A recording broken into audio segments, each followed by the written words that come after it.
श्लोक करे थे, 10 श्लोक कर लिए थे मैम। 10 श्लोक हो गए बस। हाँ, हाँ।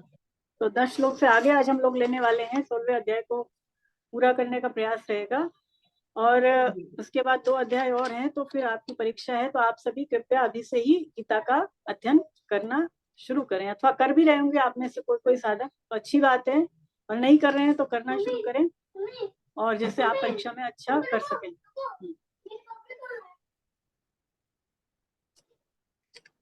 चलिए, तो हम लोग पहले रिवीजन कर लेते हैं। पहले हम लोग रिवीजन कर लेते हैं कि हम लोगों ने क्या क्या अब तक देखा 16वें अध्याय में, है ना। तो 16वें अध्याय का शीर्षक है दैवासुर संपत्ति विभाग योग। दैवासुर संपत्ति विभाग योग, जैसे कि नाम से पता चल रहा है, इसमें भगवान हमें 2 तरह की संपत्तियों के बारे में बताएं। पहली तो दैवी संपत्ति और दूसरी आसुरी संपत्ति। तो दैवी संपत्ति क्या होती है बताएं मंजू जी, कुछ याद हो तो। आसुरी संपत्ति क्या होती है, दैवी संपत्ति क्या होती है, कुछ आइडिया? आपने पिछली बार अटेंड की थी क्लास, तो बताएं। अथवा कोई भी साधक हाथ उठाए, मैं अनम्यूट कर दूंगी, किसी को कुछ भी समझ में आया हो। दैवी संपत्ति और आसुरी संपत्ति, है ना, बताएं। दैवी संपत्ति मुक्ति के लिए है और आसुरी संपत्ति हाँ, बंधन बंधन के के लिए। जी। दैवी संपत्ति मतलब जो संपत्ति भगवान की है ना, या भगवान की संपत्ति जो हमारे में आई हुई है, वो दैवी संपत्ति है। आसुरी संपत्ति मतलब कि संसार की जब हम आसक्ति कर लेते हैं, तो हमारे में संसारी चीजें यानी संसार का जो मल है वो हावी हो जाता है, जिसको आसुरी संपत्ति कहते हैं। यानी भगवान से जो विमुख कर देने वाली संपत्ति है, वो आसुरी संपत्ति। हाँ हाँ, तो आसुरी संपत्ति वो होती है ना। और दैवी संपत्ति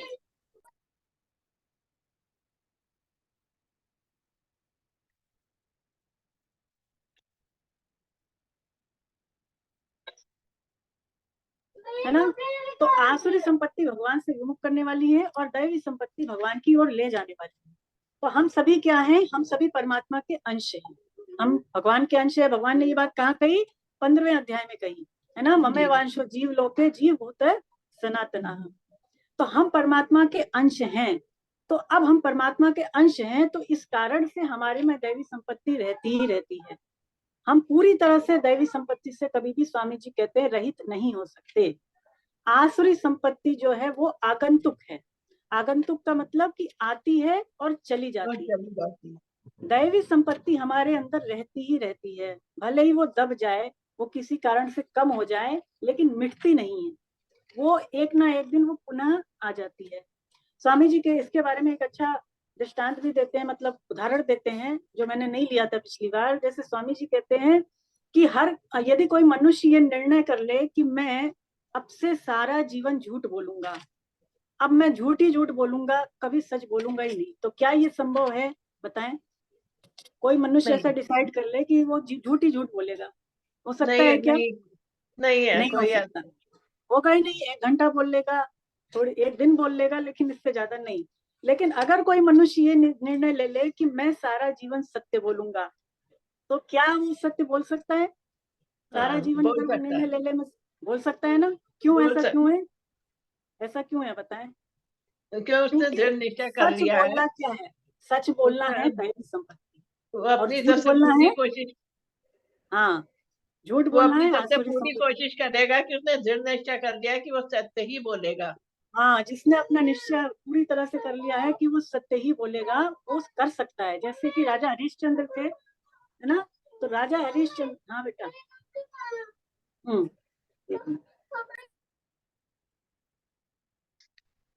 हरिश्चंद्र जो थे, उन्होंने ऐसा ही निर्णय लिया था, और इस कारण से देखिए बहुत कठिनाइयां भी उन्होंने सही, लेकिन वो अपनी निष्ठा से कभी भी डगमगाए नहीं।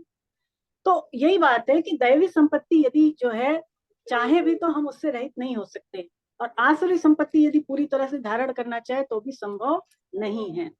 स्वामी जी एक और बात कहते हैं साधक संजीवनी में, कि यदि कोई मनुष्य सोच ले कि मैं जीवन भर सत्य खुश, जैसे मान लीजिए कोई मनुष्य सोचे कि मैं स्वामी जी कहते हैं कि यदि कोई मनुष्य खुश है तो उससे कोई नहीं पूछता कि भाई तुम खुश क्यों हो, लेकिन यदि कोई मनुष्य नाखुश है तो उससे सभी पूछते हैं भैया तुम नाखुश क्यों हो, तुम दुखी क्यों हो, है ना।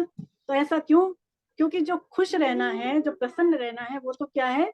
दैवी संपत्ति है। दैवी और संपत्ति नाखुश रहना, अप्रसन्न रहना आसुरी संपत्ति है। वो आसुरी तो हम, संपत्ति। हाँ, तो यही बात है कि जो दैवी संपत्ति है वो स्वतः हमारे अंदर रहती है और वो हम उससे कभी भी रहित नहीं हो सकते। आसुरी संपत्ति जो है वो आने जाने वाली है ना। तो ये मेन डिफरेंस है दोनों में। और देखिए दैवी संपत्ति हमारे अंदर कैसे आए, कैसे हम भगवान की ओर चल सके, कैसे हमारा उनसे जो है अटैचमेंट हो, इसके लिए भगवान ने ये अध्याय बताया है कि हम पहचाने हमारे में कौन सी संपत्ति है, दैवी है या आसुरी है। दैवी है तो उसको बढ़ाएं और आसुरी है तो उसको मिटाएं। तो इस कारण से भगवान ने ये अध्याय हमें बताया है। और देखिए इस अध्याय में शुरू में ही हमने शुरू के श्लोकों में देखा कि भगवान ने दैवी संपत्ति के ही लक्षण बताए। कुल कितने लक्षण बताएंगे भगवान इस अध्याय में? 26 लक्षण बताते हैं। पहले दैवी लक्षण बताए और उसके बाद भगवान आसुरी संपत्ति के 6 लक्षण बताते हैं और फिर पुनः भगवान जो है आसुरी संपत्ति के विस्तार पूर्वक और भी लक्षण बताते हैं। ये क्रम रखा है उन्होंने, है ना। तो दैवी संपत्ति के क्या क्या लक्षण बताए भगवान ने? सबसे पहला लक्षण क्या कि जो मनुष्य दैवी संपत्ति से युक्त होगा या जिसमें दैवी संपत्ति होगी वो निर्भय होगा। निर्भय होना ही दैवी संपत्ति का पहला लक्षण है। भगवान कहते हैं अभयम। अभयम मतलब कि भय रहित हो जाना। तो जो भक्त होता है उसमें ये लक्षण पाया जाता है, वो किसी से भी भय नहीं होता। यानी जन्म मृत्यु जरा व्याधि जो 4 मुख्य भय हैं उससे भी वो निर्भय हो जाता है। भगवान के सम्मुख होने से हम पूरी तरह से निर्भय हो जाते हैं। और यही अभय दान हमने देखा कि हम दूसरों को भी दे सकते हैं, है ना। दूसरों को भी हम अभय दान दे सकते हैं। कैसे? कि हम उसे भगवान की वाणी के सम्मुख कर दें या हम उसको गीता के सम्मुख कर दें, बात एक ही है। तो हमारे पास अभी ये अवसर है कि हम किसी को जन्म मृत्यु जरा व्याधि दुखी दुखों से छुटकारा दिला सकें। उसके लिए कुछ नहीं करना है, केवल प्रयास करना है, गीता से उसको जोड़ना है ना। तो ये सबसे बड़ा काम है, सबसे भगवान की प्रसन्नता का काम है। तो आप इसमें प्रयासरत होते रहें, करते रहेंगे काम। और देखिए आगे भगवान ने और भी दैवी संपत्ति के लक्षण बताए कि जैसे ऐसा जो मनुष्य होता है वो समता में रहता है ना। फिर भगवान कहते हैं कि उसके अंदर इंद्रियों का संयम भी होता है। और ऐसा जो मनुष्य होता है वो वैर भाव से रहित होता है, दोष दृष्टि से रहित होता है और इसके अलावा सरल होता है ना। तो ऐसे कर करके भगवान ने टोटल कितने लक्षण बताए? बहुत सारे लक्षण 26। बताए पहले। हाँ, 26 लक्षण बताए दैवी संपत्ति के। और उसके बाद देखिए भगवान फिर आसुरी संपत्ति के लक्षण बताते हैं। क्या लक्षण बताया उन्होंने? काम, क्रोध, अभिमान और कठोरता, है ना। इसके अलावा दोषारोपण कर देना, अविवेक, घमंड। तो इस तरह से भगवान ने फिर आसुरी संपत्ति के भी लक्षण बताए। और उसके बाद भगवान क्या कहते हैं कि दैवी संपत्ति तो मुक्ति के लिए और जो आसुरी संपत्ति है वो बंधनकारी है। हे अर्जुन, तुम दैवी संपत्ति को प्राप्त हुए हो, तुम शोक मत करो या चिंता मत करो, ऐसा भगवान कहते हैं। तो देखिए दैवी संपत्ति हमारे अंदर आ जाए इसके लिए 2 मुख्य बातें हमने जानी। स्वामी जी बताते हैं क्या 2 मुख्य बातें हैं दैवी संपत्ति जिससे हमारी बढ़े। एक तो यह है कि हमारा उद्देश्य दृढ़ होना चाहिए। जो हमने उद्देश्य बनाया है जीवन में उसको दृढ़ करें, है ना। चाहे लिख के करें, चाहे उसको प्रतिदिन नाम जप से करें, चाहे कैसे भी करें। और लिखना तो चाहिए ही, 6 महीने तक साधकों को लिखना चाहिए। तो लिख करके नाम जप करके हम अपना उद्देश्य दृढ़ करें।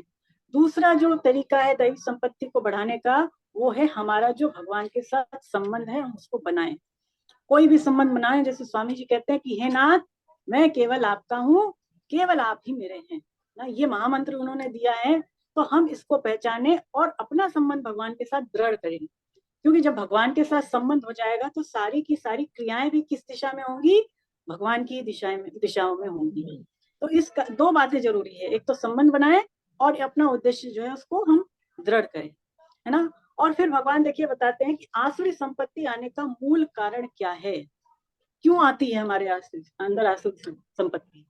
उसका कारण यह है कि हमने अपने आप को शरीर मान लिया। शरीर मान ही रहे हैं। शरीर मान करके शरीर संसार के साथ मैं मेरेपन का संबंध कर लेना, है ना। शरीर को मैं मान लेना और संसार के साथ, शरीर के साथ मैं मेरेपन का संबंध जोड़ लेना ही आसुरी संपत्ति का मूल कारण है। लेकिन चाहे हम संबंध मान भी लें, चाहे हम अपने आप को शरीर मान भी लें, लेकिन वास्तविकता क्या यही है कि क्या हम शरीर हैं, क्या संसार हमारा ही है? वास्तविकता ये नहीं है। वास्तविकता तो जो है वो वही रहेगी कि मैं शरीर नहीं हूँ और शरीर मेरा नहीं है, या संसार मेरा नहीं है ना। तो ये वास्तविकता है, हम चाहे इसको माने अथवा हम इसको नहीं माने, है ना। देखिए उसके बाद जो है भगवान कहते हैं कि अर्जुन से कि हे अर्जुन, तुम दैवी संपत्ति को प्राप्त हुए हो, तुम शोक मत करो।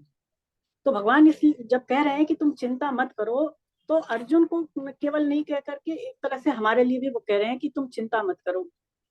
तो हम अपने आप को, क्योंकि भगवान अब ये बात कह रहे हैं, तो ये ना समझे कि अब सारी की हमारी जो रिस्पॉन्सिबिलिटी है, जो हमारी ड्यूटी है, वो भगवान ही निभाएं, या हमें साधन भजन करने की आवश्यकता नहीं है। अब तो भगवान के हम शरण हो गए और हमें भगवान ही संभाले, हम अकर्मण्य नहीं बन जाएं, इस बात का हमें ध्यान रखना है।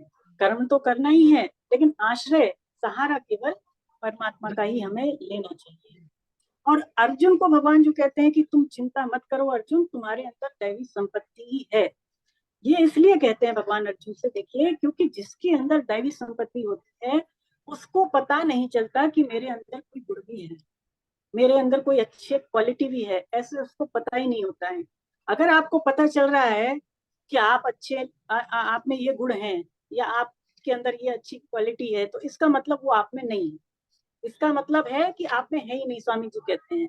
तो जिसके अंदर जो गुण होगा वस्तुतः वो उसको दिखेगा नहीं, और दिख रहा है इसका मतलब वो गुण उसमें है ही नहीं। तो अर्जुन दैवी संपत्ति को प्राप्त थे, लेकिन अर्जुन इस बात को नहीं जानते थे। और क्योंकि भगवान कहते हैं पहले ही कि जो दैवी संपत्ति वाले होते हैं वही मुझे प्राप्त कर पाते हैं, तो अर्जुन ऐसा ना समझ बैठे कि मैं तो भगवान को प्राप्त कर ही नहीं सकता। इसलिए भगवान ये बात कहते हैं कि अर्जुन, तुम्हारे अंदर तो दैवी संपत्ति है ही ना। तो ये अर्जुन में एक खास बात थी। और देखिए, जिसके अंदर दैवी संपत्ति होगी, स्वामी जी कहते हैं कि उसका उद्देश्य अपने कल्याण का होगा ही होगा। दैवी संपत्ति है, इसका मतलब वो भगवान की तरफ चलेगा ही चलेगा, अपने लक्ष्य को वो प्राप्त करने की चेष्टा करेगा ही। तो ये मुख्य बात है कि दैवी संपत्ति यदि है तो हम तभी भगवान की ओर चल पाएंगे। और अगर भगवान की ओर चल रहे हैं तो भी ये बात मान लेनी चाहिए कि हमारे अंदर दैवी संपत्ति है ना, बढ़ी हुई है। देखिए आगे भगवान ये बता, आसुरी संपत्ति के जो है और भी लक्षण बताते हैं, विस्तार पूर्वक बताते हैं। और फिर भगवान कहते हैं कि जो तीन चीजें हैं जो हमें बांधती हैं, वो है काम, क्रोध और लोभ, है ना। काम, क्रोध और लोभ, भगवान क्या बताते हैं कि ये नरक के द्वार हैं। आगे चल करके भगवान देखिए इसको बताएंगे, अभी इसको भगवान ने विस्तार से हमने नहीं देखा, है ना, काम, क्रोध और लोभ के बारे में। अच्छा देखिए, फिर जो है भगवान ने ये बताया कि आसुरी संपत्ति मनुष्य के और क्या क्या लक्षण होते हैं। हमने सारे लक्षण नहीं लिए थे, आखिरी के जो आसुरी संपत्ति के 2 श्लोक लिए उसमें कुछ ही लक्षण ले पाए थे, है ना। भगवान क्या कहते हैं कि ऐसे जो मनुष्य होते हैं आसुरी संपत्ति वाले, उनको ये नहीं पता होता कि उनको किसमें प्रवृत्त होना चाहिए और किससे उनको अप्रवृत्त होना चाहिए। तो ऐसे मनुष्य जानते ही नहीं कि हमें क्या करना है, हमें क्या नहीं करना है, हमारा क्या कर्तव्य है, क्या कर्तव्य है। तो आसुरी संपत्ति जिसके अंदर होती है वो प्रायः इस बात से अज्ञान रहते हैं, ना, उनको इस बारे में मालूम नहीं रहता है। और क्या बताया भगवान ने आसुरी संपत्ति वाले मनुष्यों के बारे में, कि ये भगवान को भी नहीं मानते, ईश्वर की सत्ता को ये नकारते हैं। ये आगे भी बातें आएंगी, अभी जो श्लोक लेंगे कि ये कैसे सोचते हैं भगवान के बारे में। तो ऐसे जो मनुष्य हैं भगवान को भी नहीं मानते हैं, प्रायः ये अपने आप को ही भगवान मानते हैं। और देखिए इनके अंदर भगवान कहते हैं बहुत सारी कामनाएं होती हैं, बहुत सारे लक्षण भगवान ने बताए और उनमें कामनाएं भी बताई कि कामनाओं के कारण ये जो है सारी की सारी चेष्टाएं कामना पूर्ति के लिए ही करते हैं। और मान, मद, मोह, इन सारी चीजों में ये चूर रहते हैं कि जो कुछ है वो हम ही हैं, हमसे बढ़कर कोई है नहीं। तो इनका जो जन्म होता है वो प्रायः संसार के नाश के लिए ही होता है। ये जो है संसार के शत्रु माने गए हैं, जो भी काम करते हैं उससे जगत का, इस संसार का अहित ही होता है, ऐसा भगवान कहते हैं। तो देखिए अब आसुरी संपत्ति वाले मनुष्यों के भगवान और भी लक्षण बताएंगे 10वें श्लोक के बाद भी, तो उनको हम लेंगे आज कि भगवान क्या क्या और लक्षण बता रहे हैं। आसुरी संपत्ति यदि है किसी में तो उसको कैसे पता चले, तो हम इनको लेते हैं अब आज 11वें श्लोक से पढ़ेंगे आगे। और टोटल इसमें 24 श्लोक है ना, तो हो जाएंगे शायद, आज हो जाने चाहिए। तो पढ़ें सबसे पहले मंजू जी ही पढ़े, निवेदन करूंगी मैं उनसे कि आप 11वां श्लोक पढ़ें। हरे कृष्ण। हरे कृष्ण। हरे कृष्ण। चिन्तामपरिमेयां च प्रजान्त उपाशिता कामोपभोग परमा एतावदीति निश्चिताः आशा आशापाशतवर्धा काम क्रोध परायणाः इहन्ते काम भोगार्थम् अन्यायेनार्थ सचयान संचयान। वे मृत्यु पर्यंत रहने वाली अपार चिंताओं का आश्रय रहने वाले पदार्थों का संग्रह और भोग करने में ही लगे रहने वाले और जो कुछ है वह इतना ही है ऐसा निश्चय करने वाले होते हैं। वे मृत्यु पर्यंत रहने वाली अपार चिंताओं का आश्रय रहने वाले पदार्थों का संग्रह और भोग करने में ही लगे रहने वाले और जो कुछ है वह इतना ही है ऐसा निश्चय करने वाले होते हैं। वे आशा की सैकड़ों फांसियों से बंधे हुए मनुष्य काम क्रोध के परायण होकर पदार्थों का भोग करने के लिए अन्याय पूर्वक धन संचय करने की चेष्टा करते रहते हैं। हरे कृष्णा मैम। हरे कृष्ण। हरे कृष्ण। तो देखिए अब ये भगवान बता रहे हैं कि इनके अंदर और क्या क्या अवगुण होते हैं। तो यहाँ पर भगवान कह रहे हैं कि मृत्यु पर्यंत अपार चिंताओं का आश्रय लेने वाले, तो इनमें चिंताएं होती हैं। भक्त का एक लक्षण ये भी है कि वो चिंता मुक्त होता है ना। तो चिंताएं भी देखिए दो तरह की होती है, पुस्तक में भी है, स्वामी जी भी कहते हैं कि दो तरह की चिंताएं होती हैं, कि एक तो पारमार्थिक चिंता और एक होती है सांसारिक चिंता। पारमार्थिक चिंता मतलब भगवान को लेकर के हमारे अंदर जो चिंता है, कि हम सोचिए कि हमारा जो उद्देश्य है भगवत प्राप्ति का वो मैं कैसे दृढ़ करूं, या मैं भगवान को कैसे जल्दी से जल्दी प्राप्त कर लूं, अपने लक्ष्य को कैसे प्राप्त कर लूं। ऐसी जो चिंताएं हैं जो भगवान से रिलेटेड है वो क्या कहलाती हैं, पारमार्थिक चिंताएं। और सांसारिक चिंताएं मतलब कि संसारी मनुष्य कैसा सोचता है, देखिए कि हम इस संसार में कैसे जीवित रहेंगे, है ना। यदि जिएंगे तो पता नहीं धन कहाँ से आएगा, और यदि हमारे को कोई बीमारी हो गई, कोई हारी हो गई, बीमारी हारी, तो फिर हमारे बाल बच्चों का क्या होगा। या हम इस संसार से चले भी जाएं मान लीजिए, हैं, तो भी हम ऐसी चिंता करते हैं कि भाई हमारे बच्चों का क्या होगा, हमारे पति का क्या होगा, हमारे सास ससुर, है ना, आदि आदि जो है चिंताएं वो करते हैं। और देखिए वो जमीन जायदाद की भी चिंता करते हैं कि भाई मेरे पास जो संपत्ति है अगर मैं चला गया तो वो कौन संभालेगा। बहुत सारे अरबपति खरबपति लोग हैं इस संसार में, तो उनको बड़ी चिंता रहती है, यहाँ तक कि उनको नींद भी नहीं आती है। तो वो क्या करते हैं, फिर रात को नींद की गोली लेते हैं। जिनके पास जितना पैसा है, जितना जिनके पास प्रॉपर्टी है, वो इतना ज्यादा पीस में नहीं जीते हैं, वो जो है पीसलेस होते हैं ना, उनके में कोई मतलब शांति नहीं होती है। तो इसके ऊपर एक कथा भी मुझे याद आ गई, शायद अंत में ले लेंगे। तो ऐसे वो मनुष्य होते हैं कि तरह तरह की उनके अंदर चिंताएं होती हैं, जीवन पर्यंत वो चिंता करते हैं कि हमारा धन के बिना काम कैसे चलेगा, आदि आदि चिंताएं करते हैं। और देखिए भगवान यहाँ पर कह रहे हैं कि वो निश्चय करने वाले होते हैं, क्या, कि पदार्थों का संग्रह करना और भोग भोगना। भगवान स्वयं कह रहे हैं देखिए कि उनका दो ही काम होता है, दो ही उनका निश्चय होता है। एक तो हम ये कि अधिक से अधिक धन को कमा लें, अधिक से अधिक पदार्थों को जमा कर लें, भोग लें, इससे ज्यादा इससे सुख ले लें।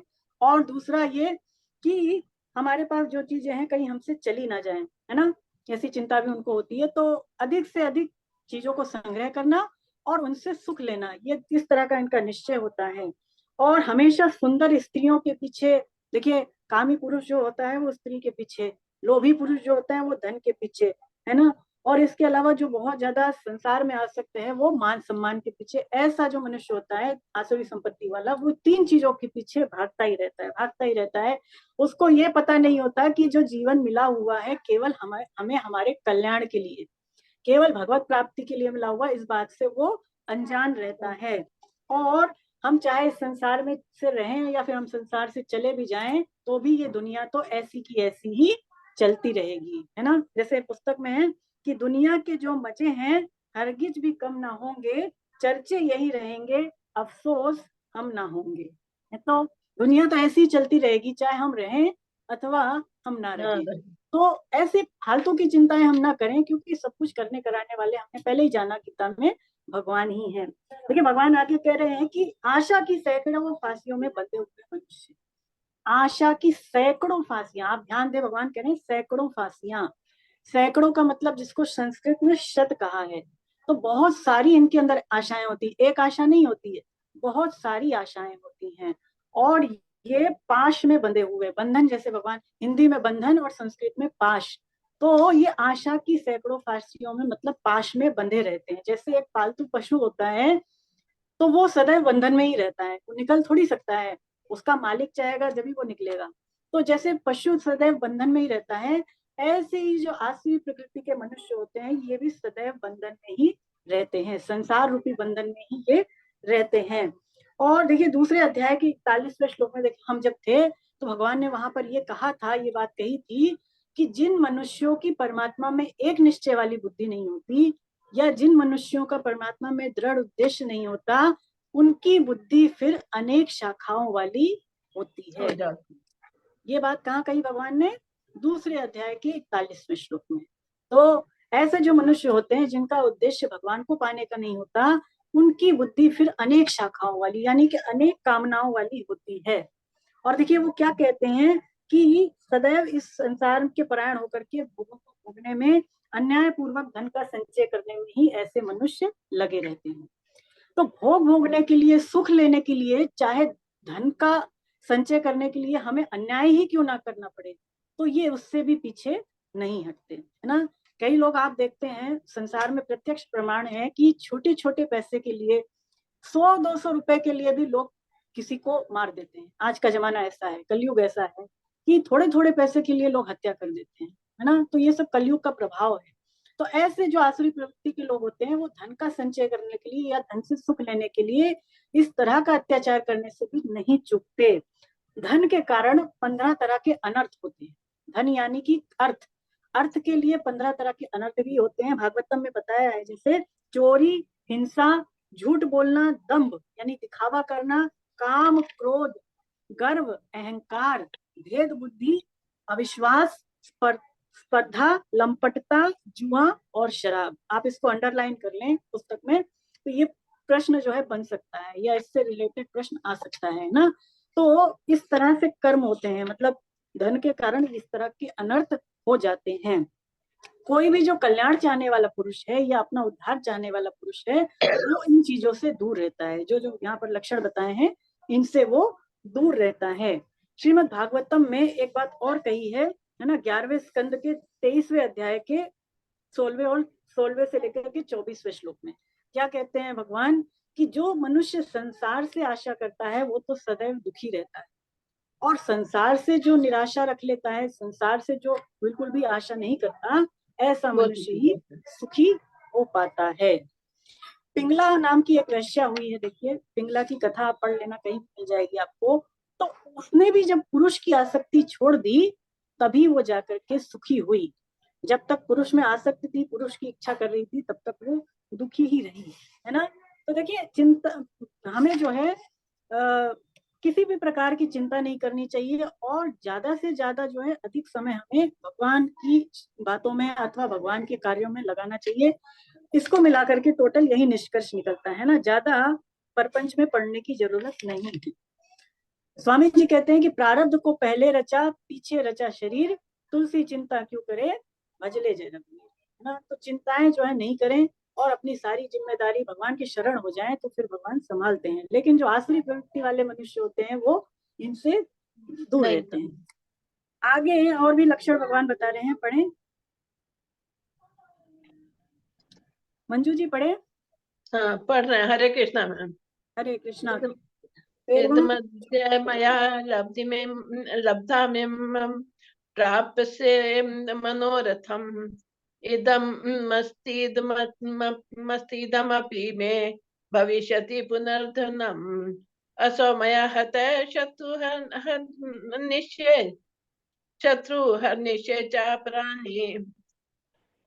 चापरानपि ईश्वरो अहम अहम भोगी सिद्धो अहम बलवान सुखी आड्यो अभिजन वानस्मि को अन्यो अस्ति सदृशो मया यक्ष्य दस्यामि मोदिष्य इति अज्ञान विमोहिता। वे इस प्रकार के मनोरथ किया करते हैं कि इतनी वस्तुएं तो हमने आज प्राप्त कर ली और अब इस मनोरथ को प्राप्त कर लें। वे इस प्रकार का मनोरथ क्या करते हैं कि इतनी वस्तुएं तो हमने आज प्राप्त कर ली और अब इस मनोरथ को प्राप्त कर लेंगे। इतना धन तो हमारे पास है ही, इतना धन फिर भी हो जाएगा। वे शत्रु तो हमारे द्वारा मारा गया और उन दूसरे शत्रुओं को भी हम मार डालेंगे। हम ईश्वर सर्व समर्थ हैं, हम भोग भोगने वाले हैं, हम सिद्ध हैं, हम बड़े बलवान और सुखी हैं, हम धनवान हैं, बहुत से मनुष्य हमारे पास हैं, हमारे समान दूसरा कौन है। हम खूब यज्ञ करेंगे, दान देंगे और मौज करेंगे। इस तरह वे अज्ञान से मोहित रहते हैं। हरे कृष्णा मैम। हरे कृष्णा मैम। हरे कृष्णा, म्यूट हो गई थी मैं। तो देखिए भगवान अब बता रहे हैं कि आसुरिक प्रवृत्ति वाले जो मनुष्य हैं वो काम, क्रोध और लोभ के परायण होकर के और किस तरह के मनोरथ करते हैं, कैसे अपने मनोरथों की वो पूर्ति करते हैं, वो भगवान आगे बता रहे हैं। तो देखिए कह रहे हैं भगवान की बहुत तरह के वो मनोरथ किया करते हैं। बहुत तरह के मनोरथ मतलब बहुत सारे उनके अंदर इच्छाएं होती हैं, कामनाएं होती हैं, तो कई सारी चीजें उनके अंदर होती है। तो स्वामी जी समझाते हैं कि जब संसार के प्रति हमारे अंदर महत्व बुद्धि हो जाती है, यानी संसार को जब हम महत्व देने लग जाते हैं, तो हमारी जितनी भी क्रियाएं हैं, यानी कृति और मति, मति मतलब सोच, हमारी जो सोच है, और हमारी रति, रति का मतलब लगना किसी चीज में, है ना। तो कृति, मति और रति जो है वो फिर संसार की चीजों को पाने की तरफ ही हो जाती है। संसार में यदि महत्व बुद्धि है, संसार के प्रति यदि बहुत ज्यादा आकर्षण है, तो हमारा करना, लगना, सोचना जो है वो संसारिक चीजों को पाने के लिए ही फिर हो जाता है, यानी भोग संग्रह करने के लिए ही फिर हो जाता है। मनोरथ करते हैं, भगवान कह रहे हैं कि ऐसे जो मनोरथ मनुष्य हैं वो मनोरथ करते हैं। मनोरथ किस लिए करते हैं? क्योंकि देखिए उनके अंदर बहुत ज्यादा लोभ होता है, लालच होता है, तो लोभ के परायण होकर के ही वो तरह तरह के मनोरथ किया करते हैं, है ना। जैसे भगवान बता रहे हैं कैसा मनोरथ, कि इतनी वस्तुएं तो हमने प्राप्त कर ली और इतनी वस्तुएं हम और ज्यादा भी प्राप्त कर लेंगे। इतना धन हमारे पास आ गया और भगवान कह रहे हैं फिर ये सोचते हैं कि इतना धन हमारे पास और भी आ जाएगा। तो ऐसे इनके मनोरथ होते हैं। जैसे इसमें उदाहरण भी है कि कई लोग ऐसे सोचते हैं, भाई लड़की की शादी कर दो तो खूब सारा धन आ जाएगा दहेज में, है। या शादी भी इसीलिए करते हैं कि भाई लड़की के घर से धन आ जाए। तो ये सब क्या है? लोभ है ना। तो नहीं मांगना चाहिए। देखिए लड़की के घर वालों से पहले ही वो माँ बाप बेचारे अपनी कन्या को देते हैं, जो खुशी से दे दे वही पर्याप्त है। लेकिन आजकल जो है उल्टा है, शादी भी करते हैं तो धन के लिए, और यहाँ तक कि जो कन्या है वो भी धन के लिए ही शादी करती है ना, ऐसा भी देखने में। तो इस तरह के जो मनुष्य होते हैं वो अधिक से अधिक धन आ जाए, कैसे भी आ जाए, दहेज में आ जाए, इसके अलावा जमीन बेचेंगे हम तो भी हमारे पास धन आ जाएगा, हम ब्याज पर लोगों को पैसे देंगे, उनसे अधिक से अधिक हम ब्याज लेंगे, इनकम टैक्स की चोरी भी करते हैं, खूब खूब ज्यादा आजकल बेईमानी हो रही है ना। तो इस तरह से जो है वो बहुत सारे धन कमाने के लिए मनोरथ करते हैं। और जैसे जैसे इनका देखिए लोभ बढ़ता चला जाता है, वैसे वैसे इनके मनोरथ भी बढ़ते चले जाते हैं। यानी जितना आपका लालच बढ़ेगा उतना ही आपके अंदर जो कामनाएं हैं, जो इच्छाएं हैं, वो भी बढ़ती चली जाएगी। यहाँ पर एक प्रसंग है एक वैश्य का, तो वैश्य का प्रसंग पढ़े, है ना। मंजू जी पढ़े अथवा कोई और साधक पढ़ना चाहे तो पढ़े। एक अनिता जी एक पढ़ेंगी? वैसे बड़े लोभी थे। अच्छा आप ही पढ़ लें, चलिए आप अगला पढ़ लीजिएगा अनिता जी, है ना। चलिए पढ़िए। एक वैश्य बड़े लोभी थे, गंगा तट पर बसते थे, लेकिन कभी भी दान पुण्य नहीं करते। एक दिन सोमवती अमावस्या आई तो उनकी पत्नी उन्हें जबरदस्ती गंगा स्नान के लिए ले गई और कहा, आज के दिन थोड़ा बहुत दान पुण्य कर लोगे तो जीवन भर काम आएगा। पत्नी ने कहा, कुछ पंडितों को बुला लाओ, उनको भोजन करा देंगे।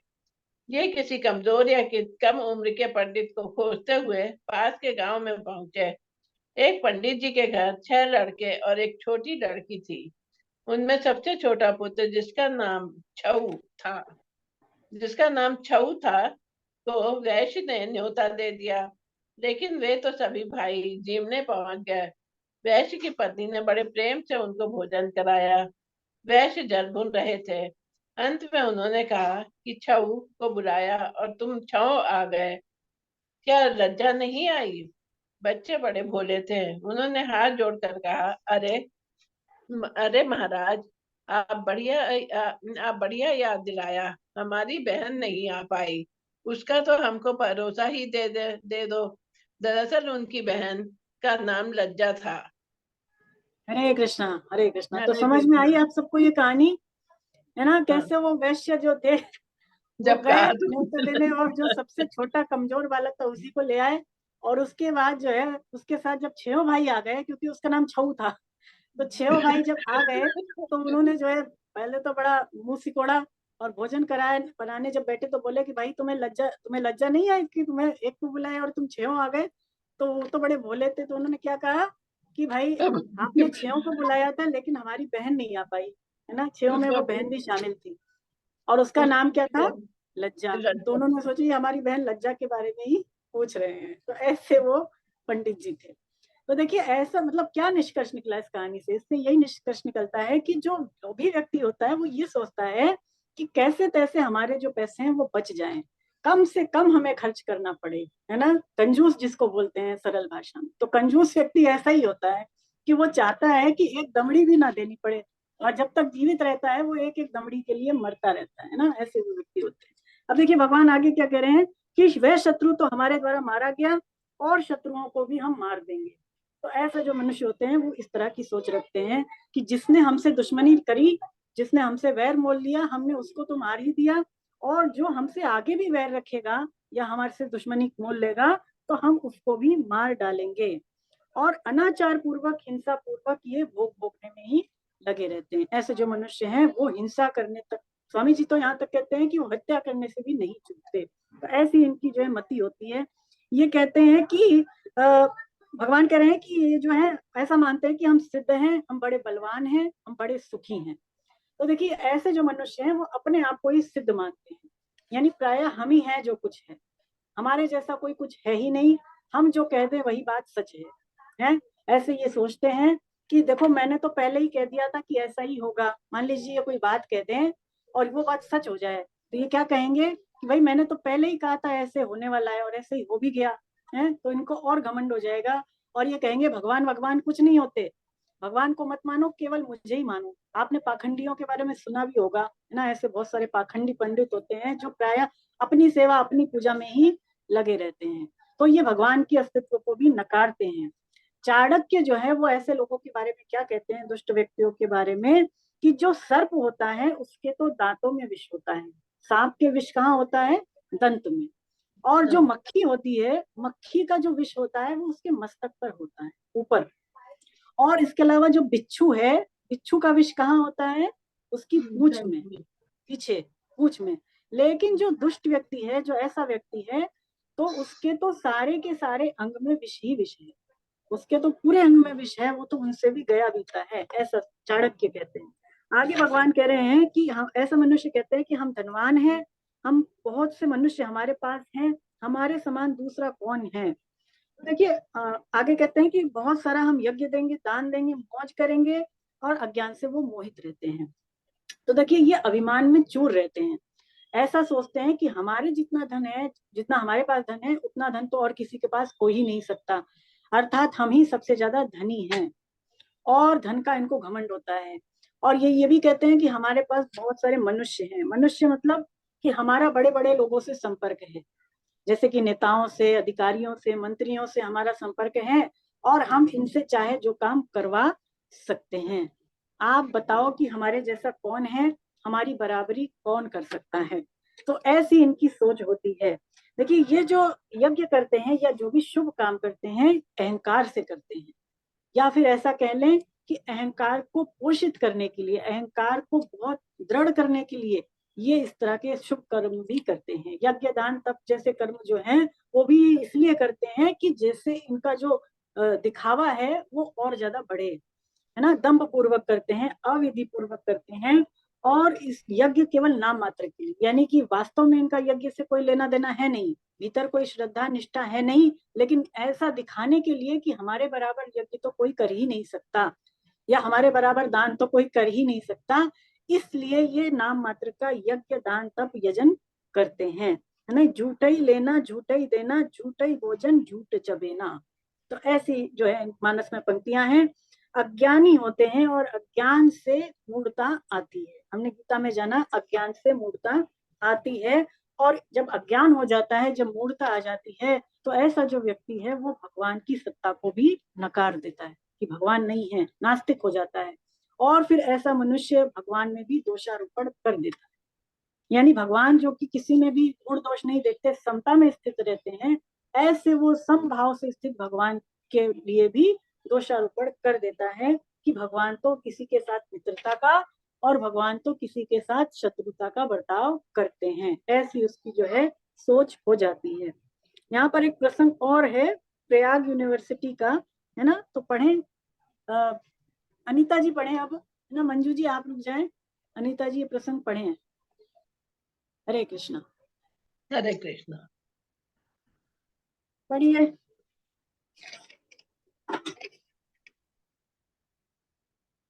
अनम्यूट करिए अपने आप को, आप म्यूट हैं। हो गया मैम। हरे कृष्णा मैम। हरे कृष्णा। प्रयाग यूनिवर्सिटी में फिलॉसफी के छात्र सैमुअल सैक्सन घोर अनिष्टवादी एवं कुतर्की थे। जहाँ सत्संग वहां पहुंच जाए और खूब सारे कुतर्क करे। एक बार संत बालक राम विनायक अल्फ्रेड पार्क में राम चर्चा कर रहे थे। ये पहुंचे और खूब सारे प्रश्न किए। संत ने पूछा, पहले मुझे यह बताओ कि चमगादड़ को दिन में क्यों नहीं दिखता? सूर्योदय होते ही कमल क्यों खिल जाता है और अस्त होते ही बंद क्यों हो जाता है? भला आकाश के सूर्य और जल बिहारी कमल का आपस में क्या संबंध है? इन्होंने कहा, मैंने इस बारे में सोचा नहीं। तो संत बोले, जब प्रकृति के रहस्यों को तुम नहीं जान पा रहे, तो प्रकृति भी मालिक ईश्वर को क्या जान पाओगे? प्रकृति के मालिक को तुम क्या जान पाओगे? उनका भाव परिवर्तन हो गया। कालांतर में ईश्वर दर्शन के बाद उन्होंने अपना नाम सैमुअल सैक्सन से बदलकर श्यामलाल सक्सेना कर लिया। बाद में ऑक्सफोर्ड यूनिवर्सिटी में वे प्रोफेसर रहे। हरे कृष्णा मैम।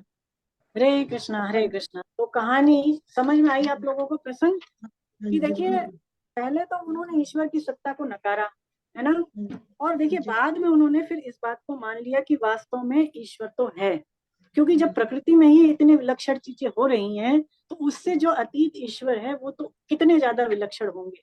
तो ये बात उनको पता चल गई कब? जब एक संत ने उनसे प्रश्न किया, है ना। तो ये बात है कि पहले पहले हम नहीं मानते हैं, अपने अभिमान के कारण, मद के कारण ईश्वर की सत्ता को नहीं मानते हैं, लेकिन धीरे धीरे जब हम श्रद्धा करते हैं, विश्वास करते हैं और भगवान के सम्मुख होते हैं, तो फिर ये सारी चीजें हमें अनुभव में भी आने लगती हैं। चलिए देखिए, अब आगे भगवान बता रहे हैं कि ऐसे जो आसुरी संपत्ति वाले मनुष्य हैं, मरने के बाद उनकी क्या गति होती है, ये भगवान अब आगे बता रहे हैं। तो अब आप रुक जाए मंजू जी, मैं आभा स्वरूप मैडम से निवेदन करूंगी कि वो पढ़ें। अपने आप को अनम्यूट करें आभा जी, और 16वां श्लोक पढ़ें। हरे कृष्ण। हरे हरे कृष्णा मैम। कृष्ण मैडम। 16वां श्लोक। 16वां श्लोक जी। अनेक चित्त विभ्रांता मोह जाल समावृता प्रसक्ता काम भोगेषु पतंती नरके अशुचौ। कामनाओं के कारण तरह तरह से भ्रमित चित्त वाले मोह जाल में अच्छी तरह से फंसे हुए और पदार्थों और भोगों में अत्यंत आसक्त रहने वाले मनुष्य भयंकर नरकों में गिरते हैं। हरे कृष्ण। हरे कृष्ण। हरे कृष्ण मैडम। हरे कृष्ण। हरे कृष्ण। तो देखिए, अब भगवान आगे बता रहे हैं कि इन मनुष्यों की क्या गति होती है, आसुरी प्रकृति वाले।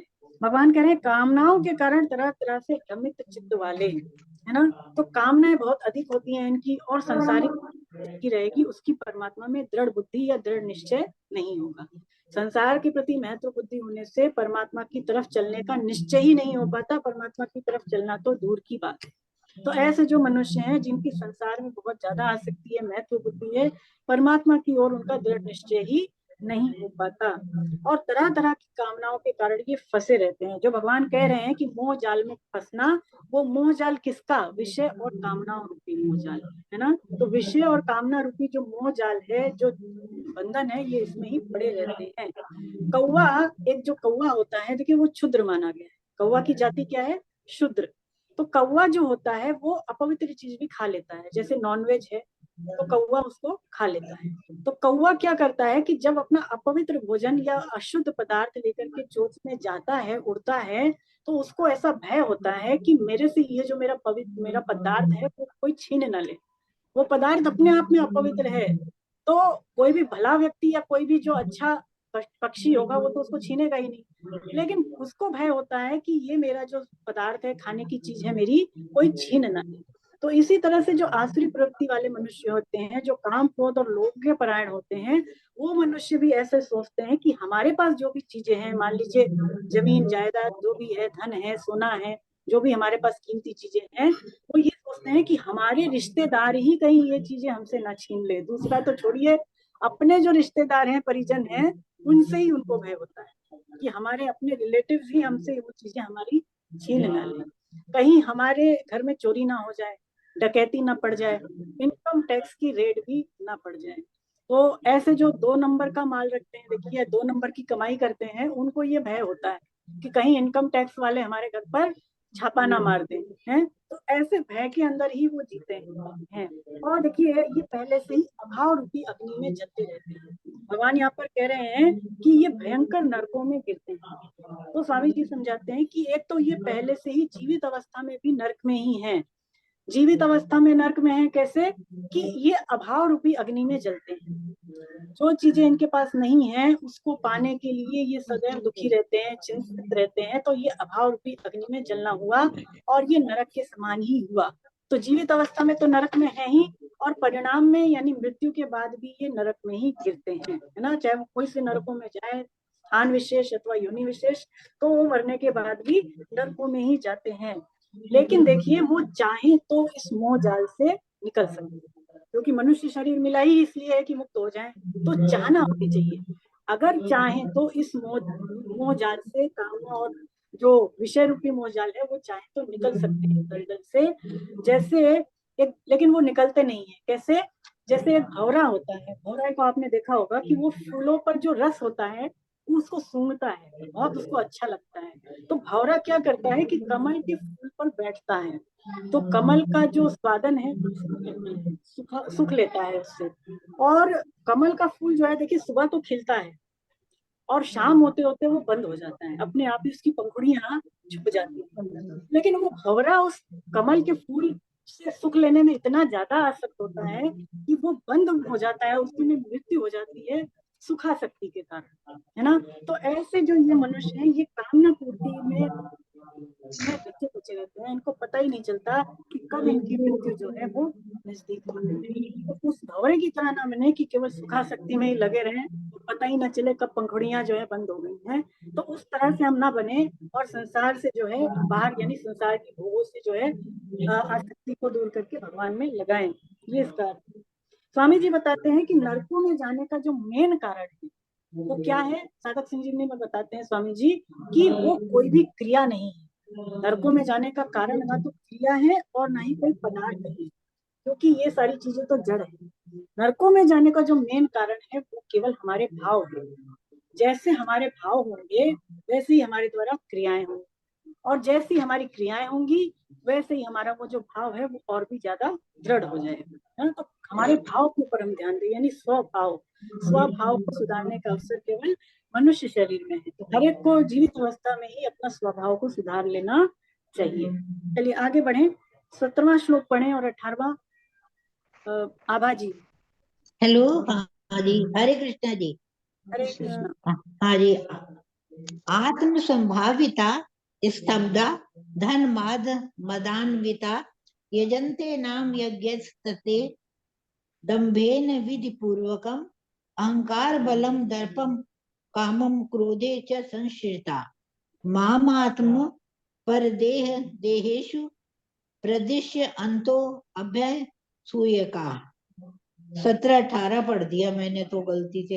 अपने को सबसे अधिक पूज्य मानने वाले, अकड़ रखने वाले तथा धन और मान के मद में चूर रहने वाले वे मनुष्य दंभ से अविधि पूर्वक नाम मात्र के यज्ञों से यजन करते हैं। वे अहंकार, हठ, घमंड, कामना और क्रोध का आश्रय लेने वाले मनुष्य अपने और दूसरों के शरीर में मुझ अंतर्यामी के साथ द्वेष करते हैं तथा मेरे और दूसरों के गुणों में दोष दृष्टि रखते हैं। हरे कृष्ण मैम। हरे कृष्णा, बहुत बढ़िया। जी तो देखिए भगवान जी। अब बता रहे हैं कि ऐसे जो मनुष्य हैं वो नरक में तो जाते हैं, और नरक में जाने के बाद फिर उनका क्या परिणाम होता है ये भगवान अब आगे बता रहे हैं, है ना। तो पहली चीज तो भगवान ने उनका लक्षण ही एक तरह से बताया और फिर उसका परिणाम बताया है। तो भगवान कह रहे हैं कि सबसे अधिक अपने आप को पूजनीय मानने वाले ऐसे जो मनुष्य हैं वो ये मानते हैं कि हमारे पास बहुत ज्यादा धन है और लोगों से हम बहुत ज्यादा मान सम्मान पा रहे हैं, तो हमारी ही मान सम्मान हमेशा बना रहना चाहिए, या हमें मान सम्मान मिलते रहना चाहिए, या जो हमारे पास धन है, इतना धन किसी के पास है नहीं, तो लोग हमारी रिस्पेक्ट करें धन के कारण, या जो भी चीज है, जो पद है उसके कारण भी लोग हमारी पूजा करें या हमें मान दे। तो ऐसे इनके अंदर मान सम्मान पाने की बहुत चाहता होती है। अपने आप को ही ये पूजनीय समझते हैं कि हम ही पूजनीय है, हमारी पूजा होनी चाहिए। और भगवान कह रहे हैं कि अकड़ रखने वाले जिसको स्तब्धा कहा है संस्कृत में। तो अकड़ किस चीज का, देखिए जो कुछ भी इनके पास है उसका इनको अकड़ होती है, यानी इनमें जो है एक तरह से सरलता नहीं होती है, नम्रता नहीं होती है।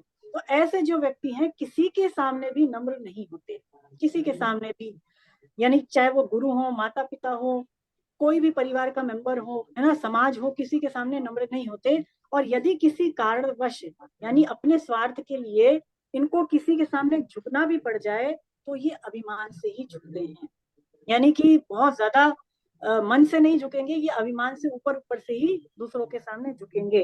यानी माता पिता हो गए, चाहे गुरु हो गया, चाहे कोई भी हुआ, अगर झुकते हैं किसी के सामने तो अभिमान से ही झुकते हैं। भगवान कह रहे हैं मान और पद में चूर रहने वाले। तो देखिए मान और मद यानी नशा होता है इनको किस चीज का, अपनी क्षुद्र प्रभुता का, है ना, है कुछ नहीं लेकिन नशा इतना कि पूछिए ही मत। लघु जीवन संवंतु पंचदशा कल्प पांत ना नास गुमानु असा, मानस की ये पंक्तियां हैं। यानी कि मानव जीवन देखिए बड़ा ही छोटा है। कितना है आजकल मानव जीवन, तो केवल 50-60 वर्षों का ही रह गया है। 100 वर्षों का माना जाता है, लेकिन उसमें भी 50-60 वर्ष कोई जी ले तो बहुत बड़ी बात होती है। तो 50-60 वर्ष का ये थोड़ा सा हमारा जीवन है, और हम ऐसा सोचते हैं कि हम तो कभी मरेंगे ही नहीं, या हम तो सदैव बने रहेंगे, ऐसी हमारी सोच रहती है। और घमंड इतना होता है इन आसुरी प्रवृत्ति वाले मनुष्यों को कि चाहे प्रलय क्यों ना आ जाए, यानी काल का अंत ही क्यों ना हो जाए, हमारा तो अंत होगा ही नहीं, ऐसी ये झूठी मिथ्या में, झूठे जो है विश्वास में रहते हैं। भगवान कह रहे हैं कि ये जो भी यज्ञ करते हैं वो अविधि पूर्वक ना माने, यानी यज्ञ करते हैं केवल दिखावे के लिए, और जो भी यज्ञ करते हैं उसमें विधियों का ख्याल नहीं करते। यानी हर एक यज्ञ को करने की, हवन को करने की विधि है शास्त्रों में कि कैसे हम करें, क्या क्या सामग्री होनी चाहिए, किस समय पर करना चाहिए, कौन से पंडित होने चाहिए, आदि आदि बातें शास्त्रों में बताई हैं। पर ये जो मनुष्य होते हैं ये इनका ख्याल नहीं रखते, अविधि पूर्वक और दिखावे के लिए ही मात्र यज्ञ करते हैं या शुभ काम करते हैं। आगे भगवान कह रहे हैं कि अहंकार, हट, घमंड, कामना और क्रोध का आश्रय लेने वाले अपने शरीर, मेरे अपने मनुष्यों में, अपने और दूसरों के शरीरों में जो मैं रहता हूँ उनसे ये द्वेष करते हैं। तो देखिए ये जो लक्षण भगवान बता रहे हैं, अहंकार, हट, घमंड, कामना और क्रोध, ये सारे के सारे जो लक्षण हैं ये आसुरी प्रवृत्ति वाले मनुष्य में होते हैं। और इन मनुष्यों में किनका नाम आता है, जैसे कि कंस ऐसा ही था। और इसके अलावा बहुत सारे और भी मनुष्य हैं जो भगवान से द्वेष किए, जैसे रावण, है ना, और इसके अलावा शिशुपाल, और इसके अलावा हिरण्यकशिपु, है ना, कालयवन आदि जो राक्षस थे, इन्होंने भगवान के साथ द्वेष किया। देखिए कंस जो है बहुत बड़ा अत्याचारी था, हम सभी जानते हैं। और कंस को ये आकाशवाणी हुई, मतलब जब भगवान श्री कृष्ण आने वाले थे तो ये आकाशवाणी, जब वो अपनी बहन को ले जा रहा था देवकी को, है ना, उसके घर छोड़ने के लिए, उसके विवाह के बाद। तो ऐसी आकाशवाणी हुई थी कि देवकी का 8वां पुत्र तेरा वध करेगा, यानी कि कंस का जो वध है वो भगवान के हाथों होगा, ऐसी आकाशवाणी उस समय हो गई थी। परंतु उसके बावजूद भी कंस ने ये सोचा कि नहीं, मेरी मृत्यु कैसे हो सकती है, मैं तो जीवित ही रहूंगा, जो मेरे को मारेगा उससे पहले मैं उसको मार दूंगा, ऐसे उसने सोचा। और देखिए भगवान का जब जन्म हुआ तो उस समय उसने उनको मारने के लिए तरह तरह के राक्षसियों को भेजा ना। आप सभी जानते हैं, अघासुर, बकासुर, पूतना, है ना, इस तरह से बहुत सारे उसने एक कागा भी था ना, उसका नाम क्या था, कगासुर भी हुआ। तो ऐसे उसने बहुत सारे राक्षसियों को भगवान को भेजा, लेकिन फिर भी भगवान को वो बाल भी बांका नहीं कर पाए। भगवान ने केवल 7 वर्ष की आयु में ही मात्र गोवर्धन पर्वत धारण किया। ये एक तरह से चमत्कार ही था।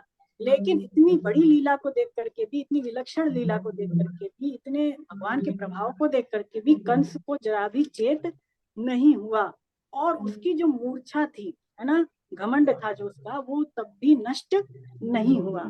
तो ऐसे ही जो है प्रवृत्ति कुछ हमारी भी होती है, हमारे अंदर भी ऐसी मूर्छा होती है जो कि कभी नहीं टूटती।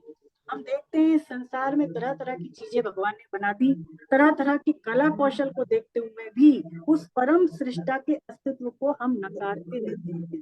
तो हम भी कुछ इसी तरह से जो है फंसे हुए हैं भगवान की माया में, इसी तरह से फंसे हुए हैं। और देखिए भगवान यहाँ पर कह रहे हैं कि मुझ जो मैं दूसरे के शरीरों में रहता हूँ उनसे और मेरे से भी ऐसे प्राणी द्वेष करते हैं। भगवान के साथ द्वेष करने का क्या अर्थ है? इसका अर्थ ये है कि श्रुति और स्मृति दोनों भगवान की आज्ञाएं हैं। इसको आप अंडरलाइन कर लें, श्रुति और स्मृति। श्रुति किसको कहेंगे? वेदों और उपनिषदों को तो श्रुति माना गया, और स्मृति किसको कहेंगे? जैसे गीता है, गीता स्मृति है ना। और इसके अलावा जो महाभारत है वो भी स्मृति है, पुराण, ब्रह्मसूत्र, ये सारे भी स्मृति हैं। तो ये प्रश्न बन सकता है परीक्षा में, स्मृति और श्रुति क्या है? तो श्रुति और स्मृति दोनों ही भगवान की आज्ञाएं हैं, भगवान का ही रूप है। तो भगवान की आज्ञा के जो विरुद्ध काम करे, वो भगवान की आज्ञा का जो उल्लंघन करे, वही भगवान के साथ द्वेष करना होगा। भगवान जो कह रहे हैं उसके विपरीत चलना या भगवान की आज्ञाओं के विपरीत चलना ही भगवान के साथ द्वेष करना है। कपिल भगवान कहते हैं भागवतम में, क्या कहते हैं भगवान कपिल, कि वो केवल प्रतिमा का तो पूजन करते हैं, यानी मूर्ति पूजन करते हैं, लेकिन जो जीती जागती प्रतिमाएं हैं या जो जीते जागते मंदिर हैं उनकी वो उपेक्षा कर देते हैं। तो उनका वो सब कुछ करना बेकार ही है, एक तरह से भस्म में हवन करना ही है। ऐसे लोगों की पूजा से मैं प्रसन्न नहीं होता। यानी कि मंदिरों में तो जाकर के हम बहुत ज्यादा भगवान जी को चीजें चढ़ाएं, अर्पण करें, और जो मंदिर के बाहर बैठे भिखारी हैं या अन्य जीव हैं हम उनको दुत्कारें, तो क्या भगवान खुश हो जाएंगे? बिल्कुल भी खुश होने वाले नहीं है। तो सर्वप्रथम पूजा यही है कि हम दूसरों में भगवान को देखें और दूसरों की सेवा करें। अगर हम प्राणी मात्र में भगवान को देखने लग जाएं, प्राणी मात्र की सेवा करने लग जाएं, तो यही भगवान की सबसे बड़ी सेवा भी है और यही भगवान की सबसे बड़ी पूजा भी है। तो वो काम पहले करें। फिर यहाँ पर भगवान कह रहे हैं कि मेरे और दूसरों में के गुणों में भी वो दोष दृष्टि रखती है। देखिए भगवान में कोई दोष है नहीं, है ना, और जो भगवान के भक्त हैं उनमें भी कोई दोष नहीं होते हैं। लेकिन ऐसे जो व्यक्ति होते हैं वो दोष, गुणों में भी दोष ढूंढ लेते हैं, यानी किसी की अच्छाई में भी वो बुराई ढूंढ लेते हैं, है ना, ऐसे वो व्यक्ति होते हैं। तो भगवान तो ना तो कभी पक्षपात करते हैं और ना ही कभी वो किसी से द्वेष करते हैं। लेकिन जो आसुरी प्रवृत्ति वाले मनुष्य होते हैं उनको भगवान में भी दोष दिखाई दे जाते हैं। ऐसे जो आसुरी व्यक्ति होते हैं वो गुणों में भी दोष देख लेते हैं, बल्कि ये कह लें कि उनको किसी में गुण तो दिखता ही नहीं, अवगुण ही अवगुण दिखता है ना। सृष्टि में भी उनको अवगुण ही दिखता है, सृष्टि के विधान में और सृष्टा में भी वो अवगुण ही देखते रहते हैं। नास्तिक कहता है कि ईश्वर नहीं है, नास्तिक कहता है कि ईश्वर नहीं है, तो उससे मानिए आस्तिक पूछे कि कौन नहीं है, तो वो क्या कहेगा फिर से कि ईश्वर नहीं है।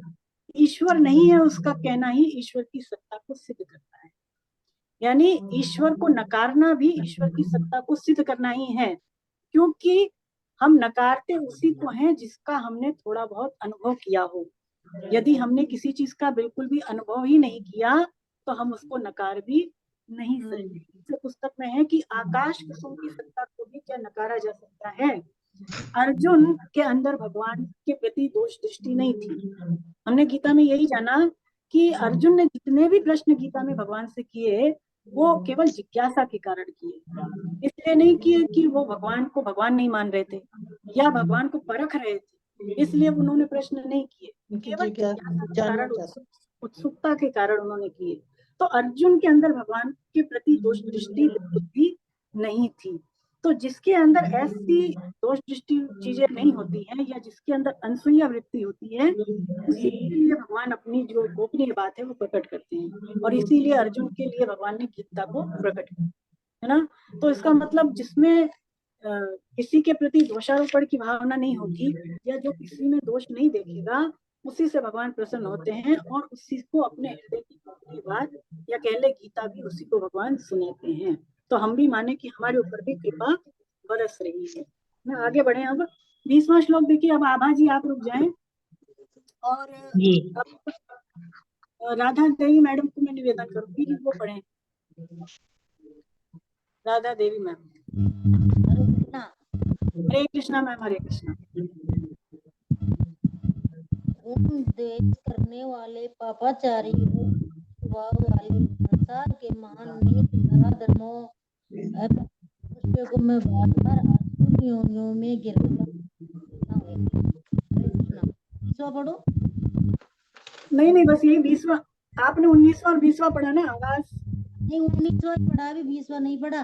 हाँ 20वां पढ़े। ये कुंती नंदन वे मूढ़ मनुष्य मुझे प्राप्त न करके ही जन्म जन्मांतर में असुर योनि को प्राप्त होते हैं, फिर उससे भी अर्थात भयंकर नरकों में चले जाते हैं। हरे कृष्णा। हरे कृष्णा। हरे कृष्णा। तो देखिए भगवान यहाँ पर क्या कह रहे हैं कि उन मनुष्यों को, उन क्रूर स्वभाव वाले, आप ध्यान दें भगवान कह रहे हैं क्रूर स्वभाव वाले और महान नीच मनुष्यों, भगवान कई चीजें कह रहे हैं।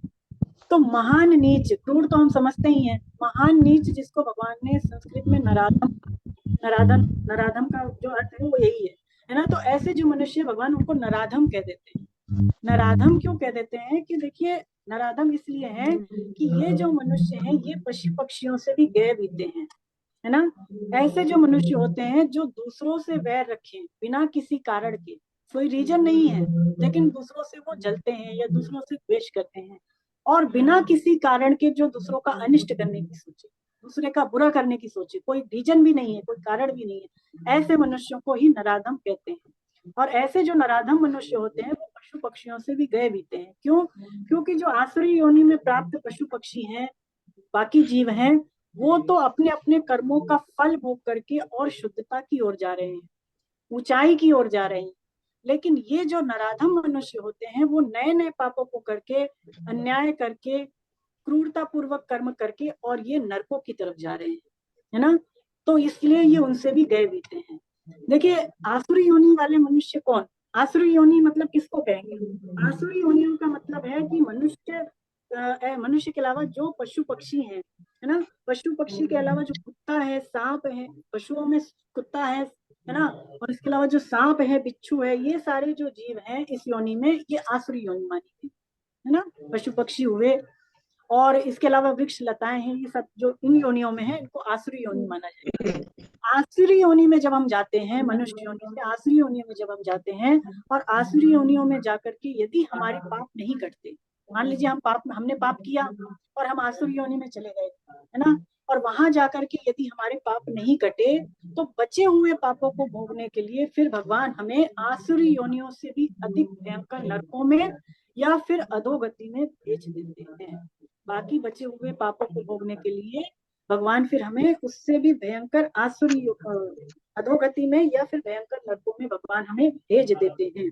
यहाँ पर भगवान कह रहे हैं कि मुझे प्राप्त ना करके, भगवान कह रहे हैं कि जन्म जन्मांतर तक आसुरी योनि को प्राप्त होते हैं और उसके बाद फिर वो अधोगति में चले जाते हैं, है ना। यानी किसी के बहुत ज्यादा पाप हैं और वो मनुष्य योनि में नहीं कटे, तब क्या होगा कि वो आसुरी योनि में जाएगा। आसुरी योनि में जाकर के भी उसके पाप नहीं कटे तो फिर वो भयंकर नरकों में चला जाएगा। ये क्रम है।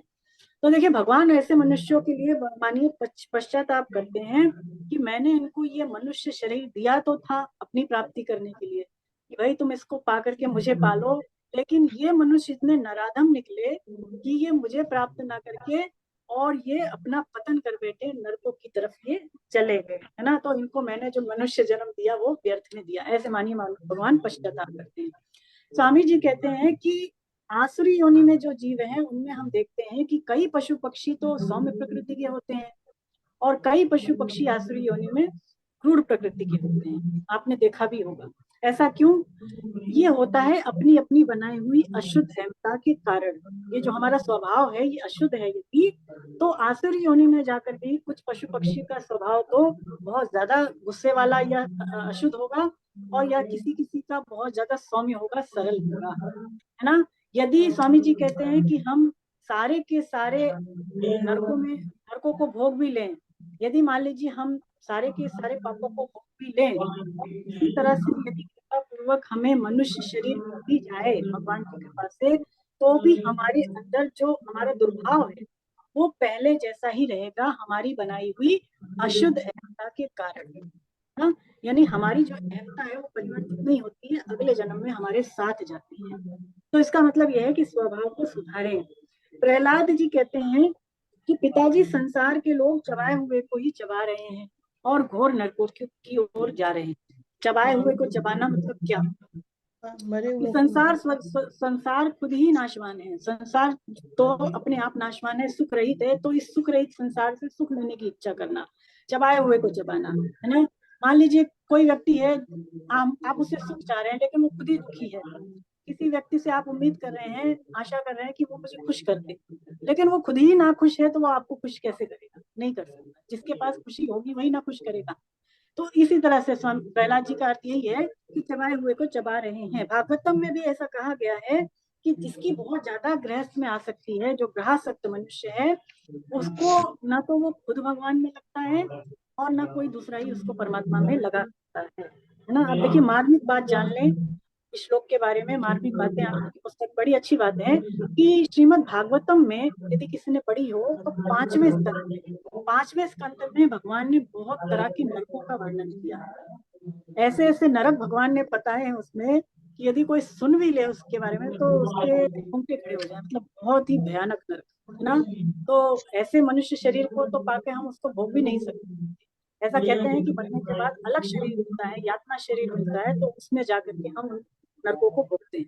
तो ऐसे ऐसे विचित्र नरकों का वर्णन जब परीक्षित जी सुनते हैं, सुखदेव जी उनको सुनाते हैं भागवत, तो सुखदेव जी से जब राजा परीक्षित इन नरकों के बारे में सुनते हैं तो वो प्रश्न करते हैं सुखदेव जी से।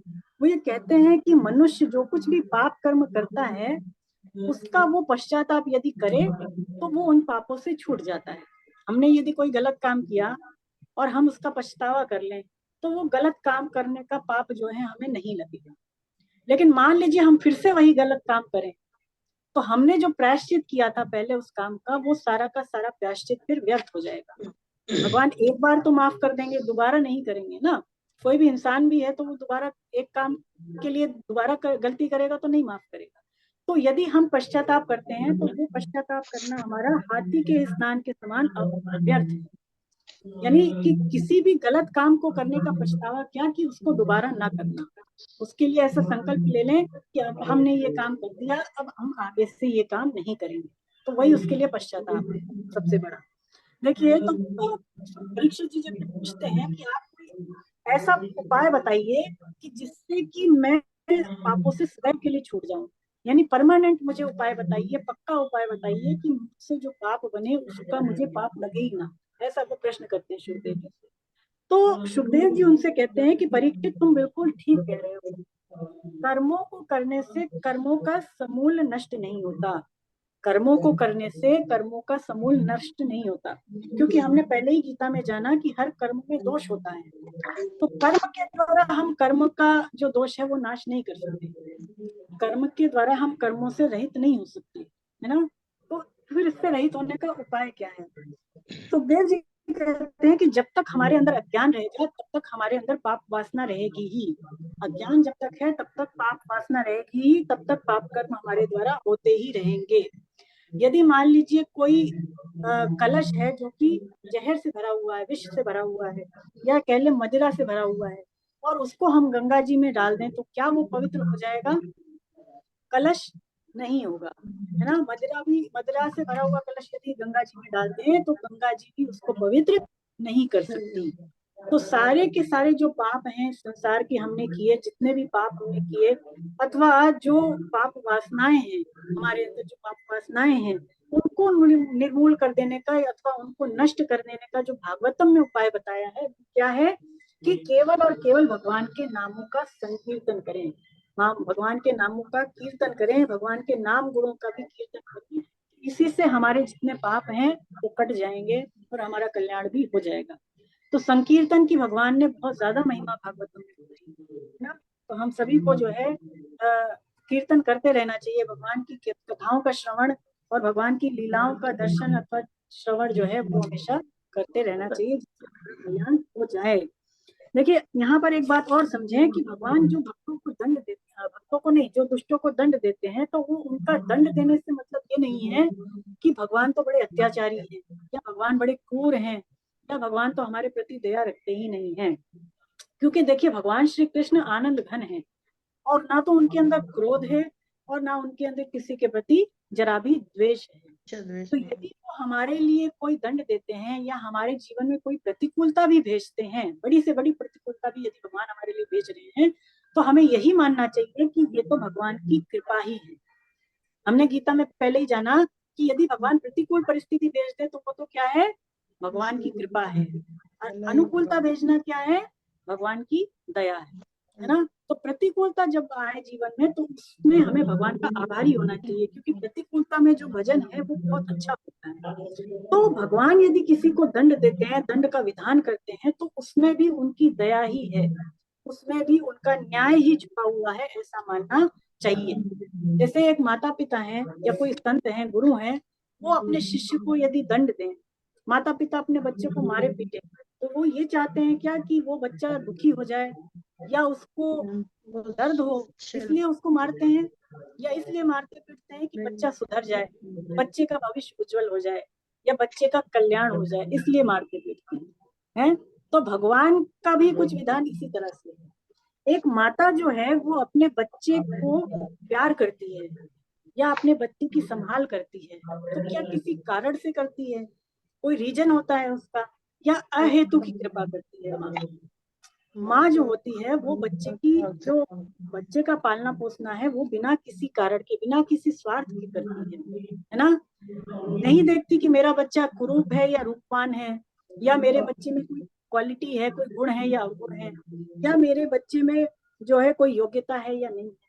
वो ये सब देखे बिना ही बस बच्चे की देखभाल करती जाती है, करती जाती है। ऐसे ही भगवान भी हमारे दोषों को नहीं देखते, भगवान भी केवल हमारे ऊपर अहेतु की कृपा ही करते हैं। क्योंकि देखिए हमने कितने सारे पाप किए होंगे, अनेकों जन्मों में अनेक पाप किए हैं जिसका हमें पता भी नहीं है। और यदि भगवान हमारे दोषों को देखने लग जाए, हमारा जीना ही बड़ा मुश्किल हो जाए ना। खत्म होगा। तो भगवान ऐसे कृपालु हैं, हाँ, और क्या, बीच में हम नहीं केवल जा सकते छोड़ के, भक्तों के केवल आगे गुणों को बढ़ते देखते हैं। हैं, उसके दोषों को जरा भी देखते ही नहीं है। और हमारा जो काम चल रहा है वो भी भगवान की कृपा से चल रहा है। जैसे पुस्तक में है कि यदि हम विचार करें, अगर हम ऐसा सोचें कि हमको जल कहाँ से मिलता है, पानी कहाँ से मिलता है, तो कहाँ से मिलता है पानी बताएं, नल में से मिलता है ना, नल में से मिलता है। और नल में पानी कहाँ से आता है, जमीन से मैम, जमीन से आता है। टंकी से आता है, आपके छत पे टंकी होगी वहां से आता है। और टंकी में पानी कहाँ से आएगा, नीचे जमीन से आता है मैम। नीचे जमीन से आएगा ना, नदी से आएगा, जलाशय से आएगा। और अल्टीमेटली जो पानी आएगा, जो पानी का जो अंतिम स्रोत है आने का, वो क्या है, समुद्र। और समुद्र में भी पानी कहाँ से आ रहा है, यदि हम आखिरी छोर तक चले जाएं, चलते जाएं, तो हम देखेंगे कि जो समुद्र में भी पानी आ रहा है वो कहाँ से आ रहा है। सोचे जरा, समुद्र में पानी भगवान से आ रहा है। तो जो स्रोत है पानी का, मूल जो स्रोत है वो कौन है, केवल भगवान, परमात्मा, परमात्मा ही। तो ऐसे ही हम यदि विचार करें तो इस प्रकृति में जितनी भी चीजें हैं, छोटी से छोटी चीज भी यदि देखें, तो उसका जो अंतिम स्रोत हम पाएंगे वो कौन होंगे, केवल और केवल भगवान श्री कृष्ण, केवल भगवान, है ना। तो ऐसे हम भगवान की कृपा को अनुभव करें और ये जाने कि भगवान हमारे ऊपर अहेतु की कृपा करते हैं, है ना। तो भगवान ऐसे ही हैं कि वो किस पर कृपा कर दें, है ना।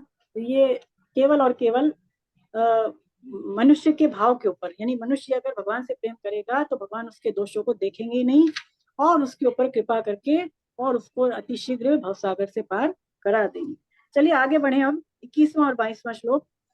अब आप रुक जाएं आभा जी, और मैं उषा गुप्ता जी से निवेदन करूंगी। उषा गुप्ता जी पढ़े। उषा कुमार जी। हरे कृष्णा। हरे कृष्ण मैम। हरे कृष्णा मैम। हरे कृष्णा।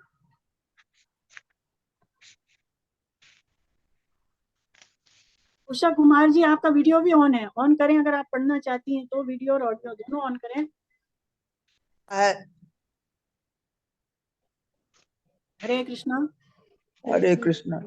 देखें जरा। आप पहला वाला बटन को दबाएं तो अनम्यूट हो जाएंगी आप, और दूसरे को दबाएंगे तो आप आपका वीडियो भी ऑन हो जाएगा। आप कर पा रही हैं उषा जी? आप तो अभी भी आपका वीडियो ऑफ ही लग रहा है मुझे तो ना, तो समय अपना जो है वेस्ट नहीं करेंगे। पढ़ दें हम। आभा जी पढ़ना चाह रही हैं, अनीता जी भी पढ़ना चाह रही हैं। अनीता जी को मैं निवेदन करूंगी वो पढ़ें। तब तक आप कोशिश करिए उषा जी, अगर आपसे हो जाए तो आप हैंड रेस कर दें। पढ़ें।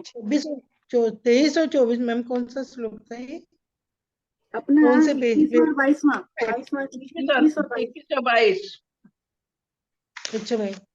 हरे कृष्णा मैम। हरे कृष्ण। काम, क्रोध और लोभ, ये 3 प्रकार के नरक के दरवाजे जीवात्मा का पतन करने वाले हैं। इन तीनों का त्याग कर देना चाहिए। हे कुंती नंदन, इन नरक के तीनों दरवाजों से रहित हुआ जो मनुष्य अपने कल्याण का आचरण करता है वह उससे परम गति को प्राप्त हो जाता है। हरे कृष्णा मैम। हरे कृष्णा। तो ये इस अध्याय का बड़ा ही महत्वपूर्ण श्लोक है। इसको आप इम्पोर्टेंटली ऐसे लिख सकते हैं कि ये जरूर इम्पोर्टेंट श्लोक है। तो भगवान कह रहे हैं इसमें कि काम, क्रोध और लोभ तीनों नरक के दरवाजे हैं, जीवात्मा का पतन करने वाले। हमें इसका त्याग कर देना चाहिए। तो देखिए, काम, क्रोध और लोभ 3 चीजें भगवान कह रहे हैं। तो इसमें जो मुख्य है वो काम है। उसमें मुख्य क्या है? काम, क्योंकि काम का ही नाम भगवान सबसे पहले ले रहे हैं, है ना। काम का मतलब कामना। तो जब हम याद करें आप लोग, जब हम लोग तीसरे अध्याय में थे तो उसमें जो 37वां श्लोक था तो उसमें भगवान ने काम और क्रोध को मनुष्य का शत्रु बताया था। वहां पर केवल भगवान ने 2 ही चीजों को मनुष्य का शत्रु बताया था, क्या? काम और क्रोध। अब यहाँ पर भगवान काम और क्रोध के साथ लोभ का भी नाम ले रहे हैं, यानी यहाँ पर भगवान अब 3 चीजों का नाम ले रहे हैं। और इसमें जो मुख्य चीज है वो क्या है? काम है। तो काम होता क्या है? देखिए, जो हमारे अंदर भोगों को भोगने की इच्छा है कि हमें भोग मिल जाए, ये इच्छा को ही काम कहा है। और लोभ किसको कहा है?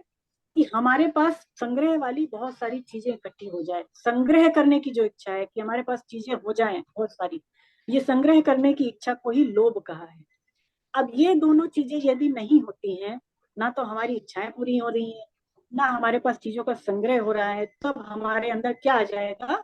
क्रोध। लोभ। ये दोनों चीजों की पूर्ति नहीं होगी तो क्रोध आ जाएगा। और ये तीनों नरक के दरवाजों के समान है, यानी जीवात्मा का पतन करने वाले हैं, है ना। ऐसा कह लें कि कामना मुख्य है, और कामना के ही दोनों भाई कौन है? क्रोध और लोभ। क्रोध और लोभ कामना के 2 भाइयों के समान हैं। लेकिन ये जो भगवान काम का नाम ले रहे हैं, ये काम का नाम भगवान ने पहले भी लिया। इस अध्याय में भगवान ने 7वें श्लोक से लेकर के 23वें श्लोक तक जो भी श्लोक बोले हैं, उसमें भगवान ने काम जो शब्द है उसका 9 बार प्रयोग किया। आप ध्यान दें, 7 से लेकर 23 तक जो श्लोक हमने लिए हैं या लेंगे आगे अगला श्लोक, उसमें भगवान ने जो काम शब्द प्रयोग किया है वो काम कितनी बार आया है? टोटल 9 बार। तो इसी से समझ जाएं कि कामना कितनी घातक है, काम हमारे लिए कितना ज्यादा नुकसानदायी है, ये इसी से पता चलता है। देखिए, अध्यात्म मार्ग में कनक और कामनी ही मुख्य बाधा है। कनक और कामनी, है ना। यानी कि एक तो धन की इच्छा, भोगों की इच्छा, और एक कामनी, आप समझते ही हैं, है ना। तो अध्यात्म मार्ग में इन चीजों का निषेध है, चीजों का त्याग करना चाहिए, लेकिन एक दिन में नहीं होगा। इन चीजों का जो नशा है, जो जहर है, वो एक दिन में नहीं उतरता। जैसे एक नेवला और यदि एक सांप लड़ाई करे, नेवला और सर्प की लड़ाई देखी होगी आपने, तो नेवला और जो सांप लड़ाई करते हैं वो एक दिन के लिए नहीं लड़ते हैं, कई दिनों तक उनका जो है लड़ना झगड़ना चलता रहता है ना। कभी नेवला सांप पर हावी हो जाता है, कभी सांप नेवले पर हावी हो जाता है। तो लड़ते लड़ते क्या होता है कभी कभी कि नेवला थक जाता है, नेवला थक जाता है तो उसका एक छोटा सा बिल बनाया होता है उसमें, तो वो अपने बिल में घुस जाता है, और ऐसा कहते हैं कि वहां पर एक मणि होती है नेवले के बिल में, वो उसको सूंघता है, और जब वो उस मणि को सूंघता है तो उससे उसको एक प्रकार से ऊर्जा मिलती है, एक ताकत मिलती है, और जब वो सूंघ करके आता है तो वो एनर्जेटिक हो जाता है ना, और फिर दोबारा वो सांप से युद्ध करता है। तो सांप से लड़ते लड़ते अंततः फिर वो क्या करता है, जीत जाता है।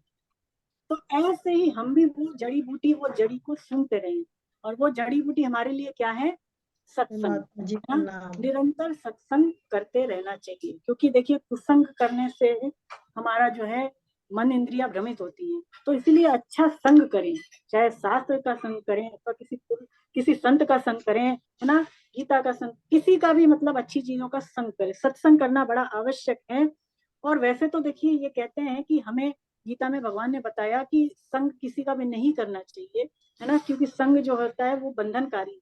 लेकिन जो असंग पुरुष हैं, असंग पुरुष मतलब जैसे कि संत महात्मा, है ना, जीवन मुक्त पुरुष, ये असंग होते हैं। तो असंग पुरुषों का संग तो करना ही चाहिए, क्योंकि इससे हमारा कल्याण होता है। असंग पुरुषों का संग तो कल्याणकारी है। सत्संग ही सबसे श्रेष्ठ साधन है। भागवतम में बताया है कि सत्संग की बड़ी महिमा है, तो जरूर करें, हम सत्संग करते रहें। अब इसमें एक कथा है श्रीमद् भागवतम की, वो पढ़े अनीता जी।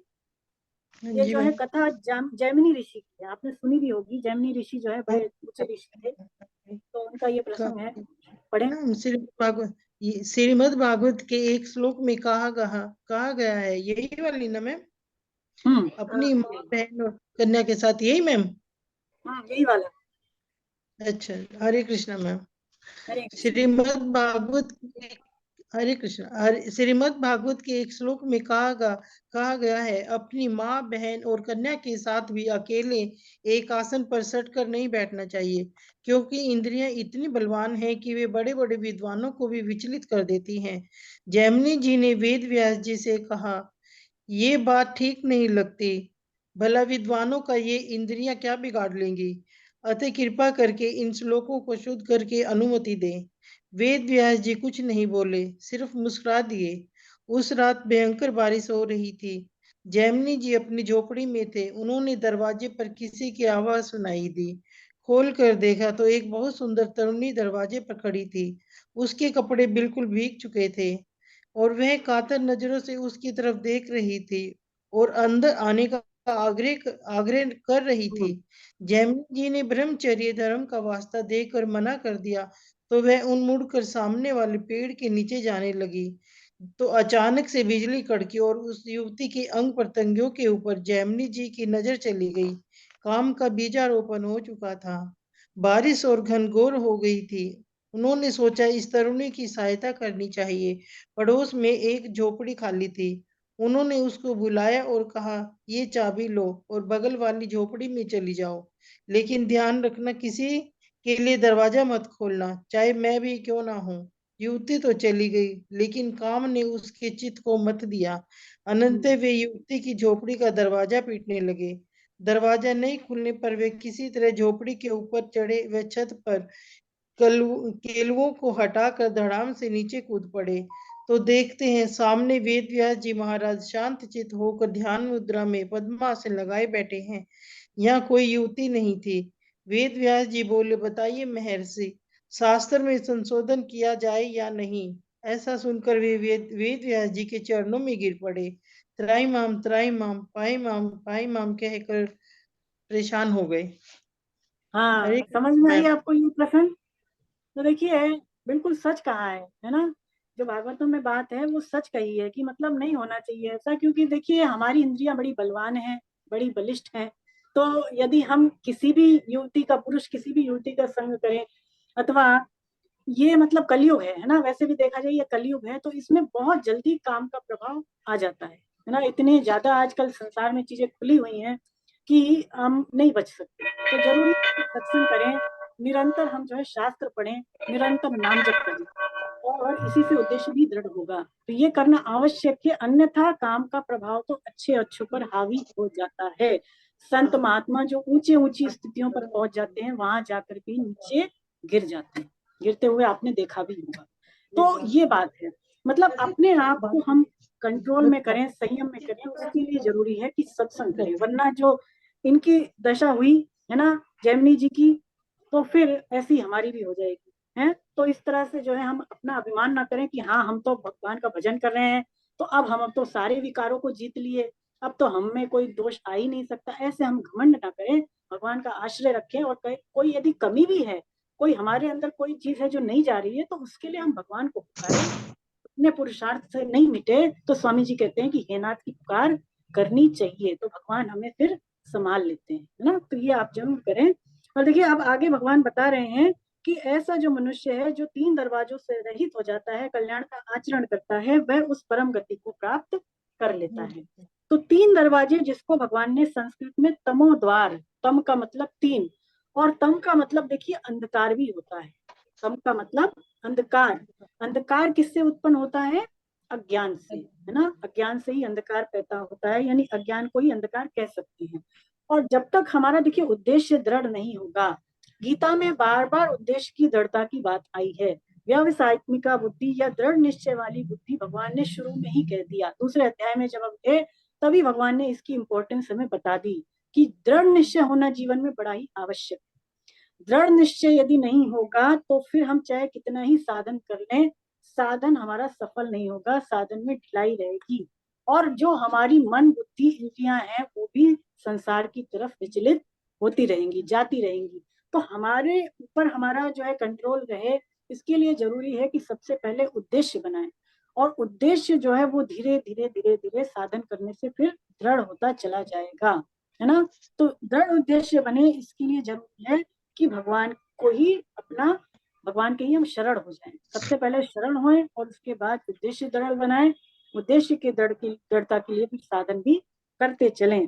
देखिए एक और अच्छी बात यहाँ पुस्तक में दी है कि साधन करना और काम क्रोध लोभ की तरफ ध्यान न देना। आप इसको समझें कि साधन करना और काम क्रोध लोभ की तरफ ध्यान न देना, ये तो सीढ़ियों का रास्ता है। ये किसका है? सीढ़ियों का रास्ता है।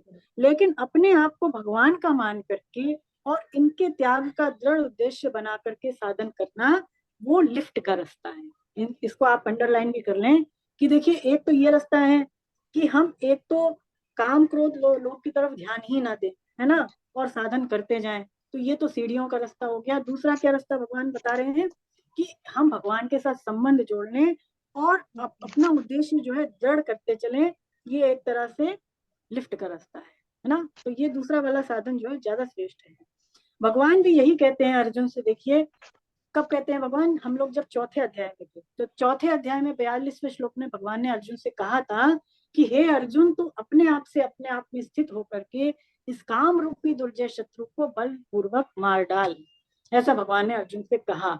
अपने आप में स्थित होने का यही अर्थ है कि अपना उद्देश्य दृढ़ करें, अर्थात अपना संकल्प जो हमने बनाया है उसको हम दृढ़ करें। क्योंकि देखिए संकल्प की शक्ति बड़ी तेज है। संकल्प करने की शक्ति एक तेज हो जाए तो सारे काम स्वतः ही बन जाते हैं। दृढ़ उद्देश्य को बना करके कल्याण करने से दृढ़ उद्देश्य बनाए यदि हम और साधन करें तब तो कल्याण हो जाएगा। और यदि हमारा उद्देश्य ही नहीं होगा जीवन में, और यदि मान लीजिए हमने बहुत सारे शास्त्र भी पढ़ लिए तो भी हमारा कल्याण नहीं होगा। उससे उल्टा स्वामी जी कहते हैं हमारा अज्ञान ही बढ़ेगा कि मैंने तो बहुत कुछ जान लिया, है ना। तो इसका मतलब दृढ़ उद्देश्य बनाना बड़ा आवश्यक है। क्योंकि यदि उद्देश्य दृढ़ होगा और यदि साधन कम भी कर रहे हैं, साधन में यदि ढिलाई भी है, तो भी ये संभव है कि आप भगवत प्राप्ति कर लें।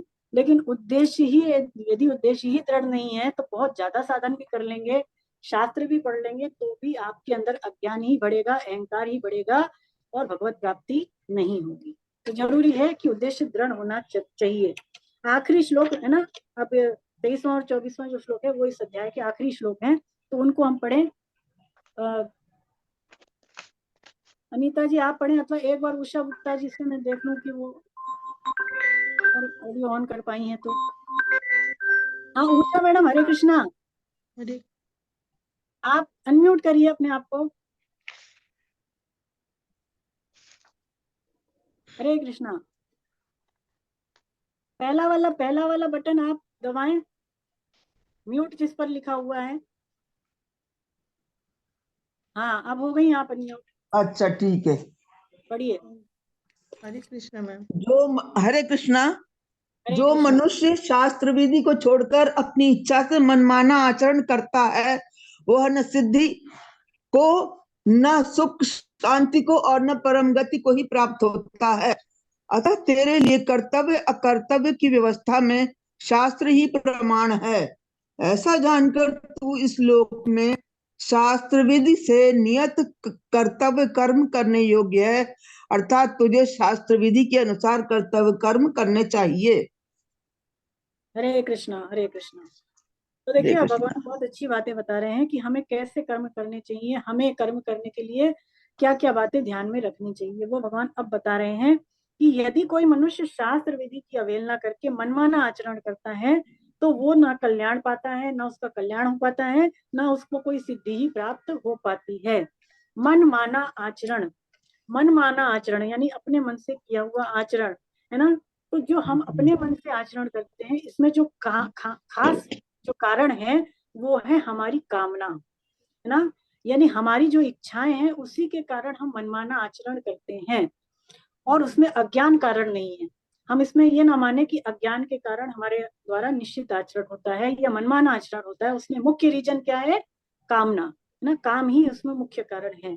यदि हम शास्त्र विधि की अवहेलना करते हैं, हम मान लीजिए बहुत अच्छे अच्छे काम करने की सोचें, मान लीजिए यज्ञ करने की सोचें, दान तप जैसी कर्म करने की सोचें, या और भी परोपकार के कर्म करने की यदि हम सोचें, हम करें शास्त्र विहित कर्म, लेकिन शास्त्र विधियों की यदि हम अवहेलना करते हैं, शास्त्र विधियों की तरफ ध्यान ना दें, तो हमारा वो जो कर्म करना है वो सारा का सारा कर्म बंधनकारी हो जाएगा, है ना। आप इस बात पर ध्यान दें कि यदि हम शास्त्र विहित कर्म भी कर रहे हैं, यज्ञ दान तप जैसे भी कर्म कर रहे हैं, लेकिन उसमें शास्त्र की विधियों का ख्याल नहीं कर रहे हैं कि शास्त्रों की जो विधियां बताई हैं कि ऐसे करने चाहिए, इतनी सामग्रियों से करने चाहिए अथवा इस समय करना चाहिए, तो हम अगर उसकी अवहेलना कर रहे हैं तो फिर वो जो कर्म है शास्त्र विहित कर्म भी हमारे लिए बंधनकारी हो जाएगा। अपने मन के अनुसार जो कर्म करते हैं, जो अपने मन के चलाए चलते हैं, उनको हम शास्त्र मुखी नहीं कर करके मनमुखी कहेंगे। उनको क्या कहेंगे? मनमुखी, क्योंकि वो अपने मनमाने ढंग से शास्त्र विहित कर्म भी कर रहे हैं।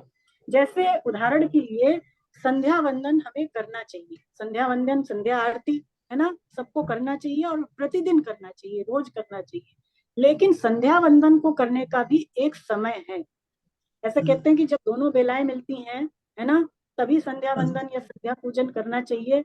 लेकिन यदि कोई मनुष्य मनमुखी है, जो कि अपने मन से आचरण करता है, वो क्या करेगा कि वो संध्या वंदन तो पहली बात करेगा ही नहीं, और संध्या वंदन करेगा भी तो वो उसमें विधियों का ख्याल नहीं रखेगा, शास्त्र की विधियों का ख्याल वो नहीं रखेगा, उल्टे सीधे समय पर करेगा और विधियों का ख्याल नहीं रखेगा। तो उससे क्या होगा कि उसको संध्या वंदन करने का पूरा पूरा लाभ नहीं मिल पाएगा।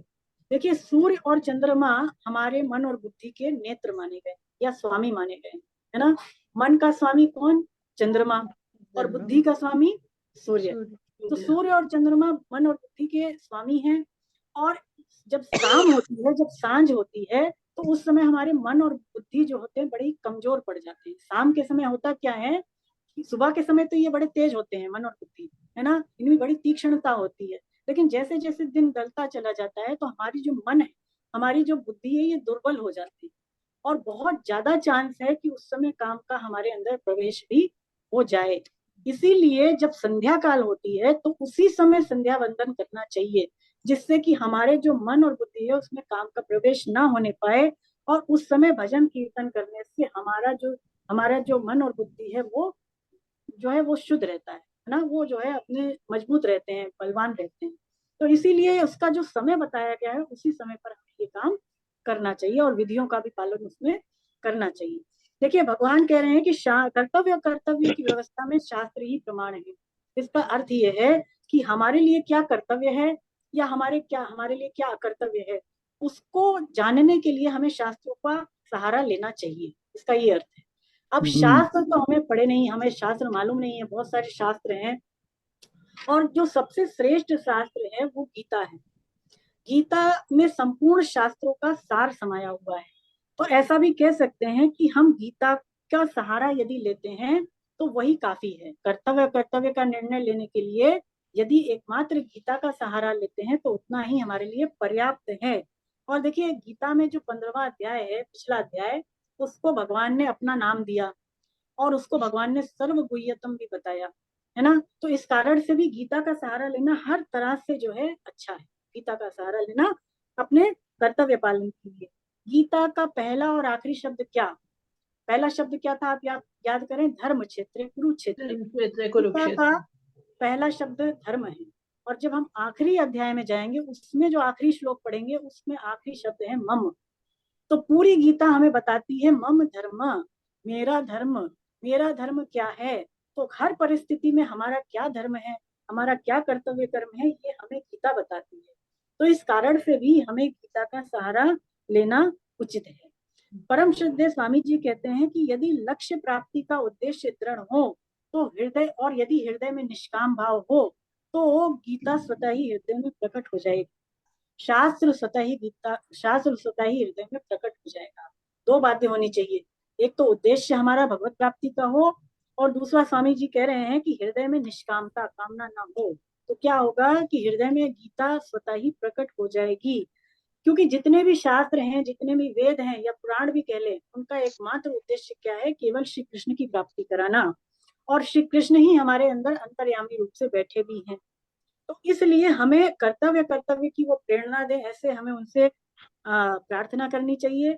और अपनी मद बुद्धि का हमें श्री कृष्ण को ही सारथी बना लेना चाहिए, है ना। क्योंकि भगवान हमारे हृदय में है और भगवान ही हमें कर्म करने की प्रेरणा दे रहे हैं। सारे शास्त्र भी कृष्ण की तरफ ही ले जाने वाले हैं। इसलिए हम भगवान के आश्रित हो जाएं और भगवान से ऐसे प्रार्थना करें कि आप ही मुझे निर्णय करने में मदद करें कि मेरे लिए क्या कर्तव्य है और मेरे लिए क्या कर्तव्य है। और इसके अलावा हमारे मन और बुद्धि को भी हम भगवान को ही अर्पण कर दें। तो होगा क्या कि भगवान हमें संभाल लेंगे। देखिए भगवान आगे कह रहे हैं कि तू इस ऐसा जान करके शास्त्र विधि से नियत कर्तव्य कर्म करने के योग्य है, अर्थात तुझे शास्त्र विधि के अनुसार कर्तव्य कर्म करना चाहिए। वही बात आती है यहाँ पर भी कि शास्त्र विधि की मुख्यता होनी चाहिए शास्त्र विहित कर्म करने की। इसके अलावा एक बात और जान लें कि यदि किसी ने शास्त्र नहीं पढ़े, यदि किसी को पता नहीं है कि शास्त्र क्या है, कोई अनपढ़ ही है मान लीजिए, तो उसका कल्याण कैसे होगा। वो गीता भी नहीं पढ़ पाएगा तो उसका कल्याण कैसे होगा। तो उसके लिए उपाय ये है कि महापुरुषों का जो आचरण है उसको वो प्रमाण करें। यानी जो जीवन मुक्त पुरुष हैं, जो तत्व ज्ञानी हैं, यदि हम उनकी बातों के अनुसार भी यदि चलते हैं, यदि उनके आचरण को देख करके भी हम अपना जीवन बनाते हैं, तो ऐसे जीवन मुक्त पुरुषों के वाणी के अनुसार चलना अथवा उनके अनुसार जीवन बनाना भी शास्त्र के अनुसार चलना ही है ना। तो कोई फर्क नहीं है, महापुरुषों की आज्ञा के अनुसार चलना अथवा गीता के अनुसार चलना एक ही बात है, क्योंकि संत भी भगवान का ही रूप है। कलयुग में देखिए महाभारत में युधिष्ठिर जी बहुत अच्छी बात कहते हैं। क्या कहते हैं कि ये कलयुग जो है, इसमें मनुष्य की आयु बड़ी थोड़ी है। कलयुग में मनुष्य की आयु बहुत कम है। इसके अलावा हमारी जो स्मृति है, सोचने समझने की शक्ति है, वो भी बहुत अल्प ही है, कम ही है ना। बहुत जल्दी हम चीजों को कलयुग में भूल जाते हैं। तो इतना थोड़ा सा तो हमारा जीवन है, तो उसमें क्या तो हम शास्त्र पढ़ें, और यदि शास्त्र पढ़ भी लेंगे तो शास्त्रों का अर्थ हमें समझ में आने वाला है नहीं कि शास्त्र हमें क्या किस लक्ष्य की प्राप्ति करा रहे हैं, या शास्त्र हमें कहाँ ले जा रहे हैं। शास्त्रों को पढ़ के भी हमें ना तो उसके लक्ष्य का पता चलता है और ना ही हमें उसके भावार्थ का भी पता चल पाता है। तो इसीलिए हमें करना क्या चाहिए, फिर करना ये चाहिए कि जो 3 भगवत पुरुष हुए हैं, भगवत स्वरूप पुरुष, यानी भगवान की कृपा से हमें 3 ऐसे संत मिले जिनका हम सहारा ले सकते हैं। कौन कौन? एक तो भाई जी है ना, एक सेठ जी, और एक परम श्रद्धेय स्वामी जी, है ना। ये 3 महापुरुष हुए हैं, स्वामी राम सुखदास जी और हनुमान प्रसाद पोद्दार जी और जय दयाल गोयनका जी। ये 3 भगवत स्वरूप जो महापुरुष हैं, यदि केवल हमें इनकी आज्ञा के अनुसार चलें, यदि इन्होंने जो बातें बताई केवल हम उसके अनुसार ही चलते हैं, तो फिर हमारा कल्याण हो जाएगा। हमें कहीं और झांकने की, इधर उधर जाने की जरूरत है नहीं। चाहे इन संतों ने कोई भी पुस्तक ही क्यों ना लिखी हो, या इन्होंने कोई प्रवचन ही क्यों ना दिया हो। हमारे ग्रुप में आते भी हैं स्वामी जी के प्रवचन, तो यदि कोई प्रवचन भी सुन ले अथवा उनकी कोई पुस्तक भी हम पढ़ रहे हैं, तो ऐसा मान लें कि केवल वही पुस्तक हमारा कल्याण कर देगी या प्रवचन हमारा कल्याण कर देंगे, क्योंकि उनमें कोई बातें मिलावटी नहीं है, क्योंकि उनके हृदय से निकली हुई वो बातें हैं। तो हम केवल महापुरुषों का सहारा लें, है ना, तो उससे भी क्या होगा, हमारा कल्याण हो जाएगा। हमें ज्यादा इधर उधर भटकने की आवश्यकता है नहीं, सिर्फ उनका अनुकरण अनुसरण करें तो हमारा कल्याण निश्चित रूप से हो जाएगा। तो कई तरीके हैं। एक तो ये कि देखिए, आप एक तो शास्त्र विहित कर्म करें, लेकिन शास्त्र विधियों का उसमें ध्यान रखें। और दूसरा, आप शास्त्र विहित कर्म करें तो शास्त्रों के अनुसार करें, कर्तव्य का निर्णय आप शास्त्रों के अनुसार करें। तीसरा तरीका ये बता रहे हैं स्वामी जी कि आप महापुरुषों की वाणी का अथवा उनके आचरण को प्रमाण रखें, तो उससे भी आपका जो है कल्याण हो जाएगा। देखिए, स्वामी जी समझाते हैं कि अर्जुन दूसरे अध्याय के 32वें श्लोक में ये कहते हैं कि युद्ध कर्म करने से तो मुझे पाप लगेगा। अर्जुन क्या कह रहे थे वहां पर कि अगर मैं युद्ध करूंगा तो इससे मुझे पाप लगेगा। तो परम श्रद्धेय स्वामी जी समझाते हैं कि मानो भगवान का कहने का भाव ये है कि तू पाप पुण्य का फैसला अपने मनमाने ढंग से कर रहा है, पाप पुण्य का निर्णय तू अपने मनमाने ढंग से कर रहा है। युद्ध जैसे कर्म को करने से भी तुझे पाप नहीं लगेगा, यानी युद्ध जैसी क्रिया भी बंधनकारी नहीं होगी। लेकिन यदि हमारे अंदर स्वार्थ होगा, या ये कह ले अभिमान होगा, या काम क्रोध और लोभ, ये तीन चीजें भी यदि होगी और इनके वशीभूत होकर के हम शास्त्र विधि की अवहेलना करके कर्म करेंगे, तो इससे फिर बंधन हो जाएगा, इससे फिर बंधन हो जाएगा। यानी अच्छे अच्छे कर्म भी यदि हम करते हैं लेकिन शास्त्र विधियों का ख्याल नहीं रखते हैं और स्वार्थ और अभिमान रख करके करते हैं, तो वो कर्म हमारे को कल्याण न करा करके हमारा वो जो है बंधन करा देंगे, यानी हमें संसार में वापस भेज देंगे। और शास्त्र विपरीत जो कर्म है, शास्त्र निषिद्ध जो है, वो तो पतन करेंगे ही करेंगे, है ना। मनमाने ढंग से करने वाले जो काम है वो तो पतन करेंगे ही। तो इसका मतलब हम भगवान की बातों को इम्पोर्टेंस दें, और यदि भगवान के सम्मुख हो जाएं तो फिर सारे के सारे शास्त्र भी स्वतः हमारे अंदर प्रकट हो जाएंगे। अथवा हम शास्त्रों का सहारा लें और शास्त्र नहीं पढ़ सके तो संतों का सहारा तो ले लेना चाहिए। तो इसी के साथ ही अध्याय समाप्त हुआ, और अगले क्लास में हम लोग 17वां अध्याय आरंभ करेंगे, है ना। तो आज के लिए बस इतना ही, समय भी लगभग हो ही गया है। तो यदि आपके अंदर कोई डाउट हो, अभी तक जो हमने श्लोक पढ़े 10 से 11वें से लेकर के और मैम 24 तक, पूछें। मैम श्रुति और स्मृति का बता दीजिए एक बार। श्रुति और स्मृति अभी आया ना, पुस्तक में ही है इसकी व्याख्या। श्रुति मतलब वेद और उपनिषद, श्रुति का मतलब क्या, वेद और उपनिषद, और स्मृति का मतलब जैसे गीता स्मृति है ना, गीता स्मृति है, महाभारत स्मृति है, और ब्रह्म सूत्र जो है वो भी स्मृति है ना। इसके अलावा जो पुराण है, जितने पुराणों की रचना की वेदव्यास जी ने, वो भी स्मृतियां ही मानी गई है ना। ये दोनों में अंतर है, ठीक है अनिता जी। हाँ जी मैम, बिल्कुल। हाँ, और किसी का कोई प्रश्न हो तो पूछे। मैम मैम हाँ बोलिए।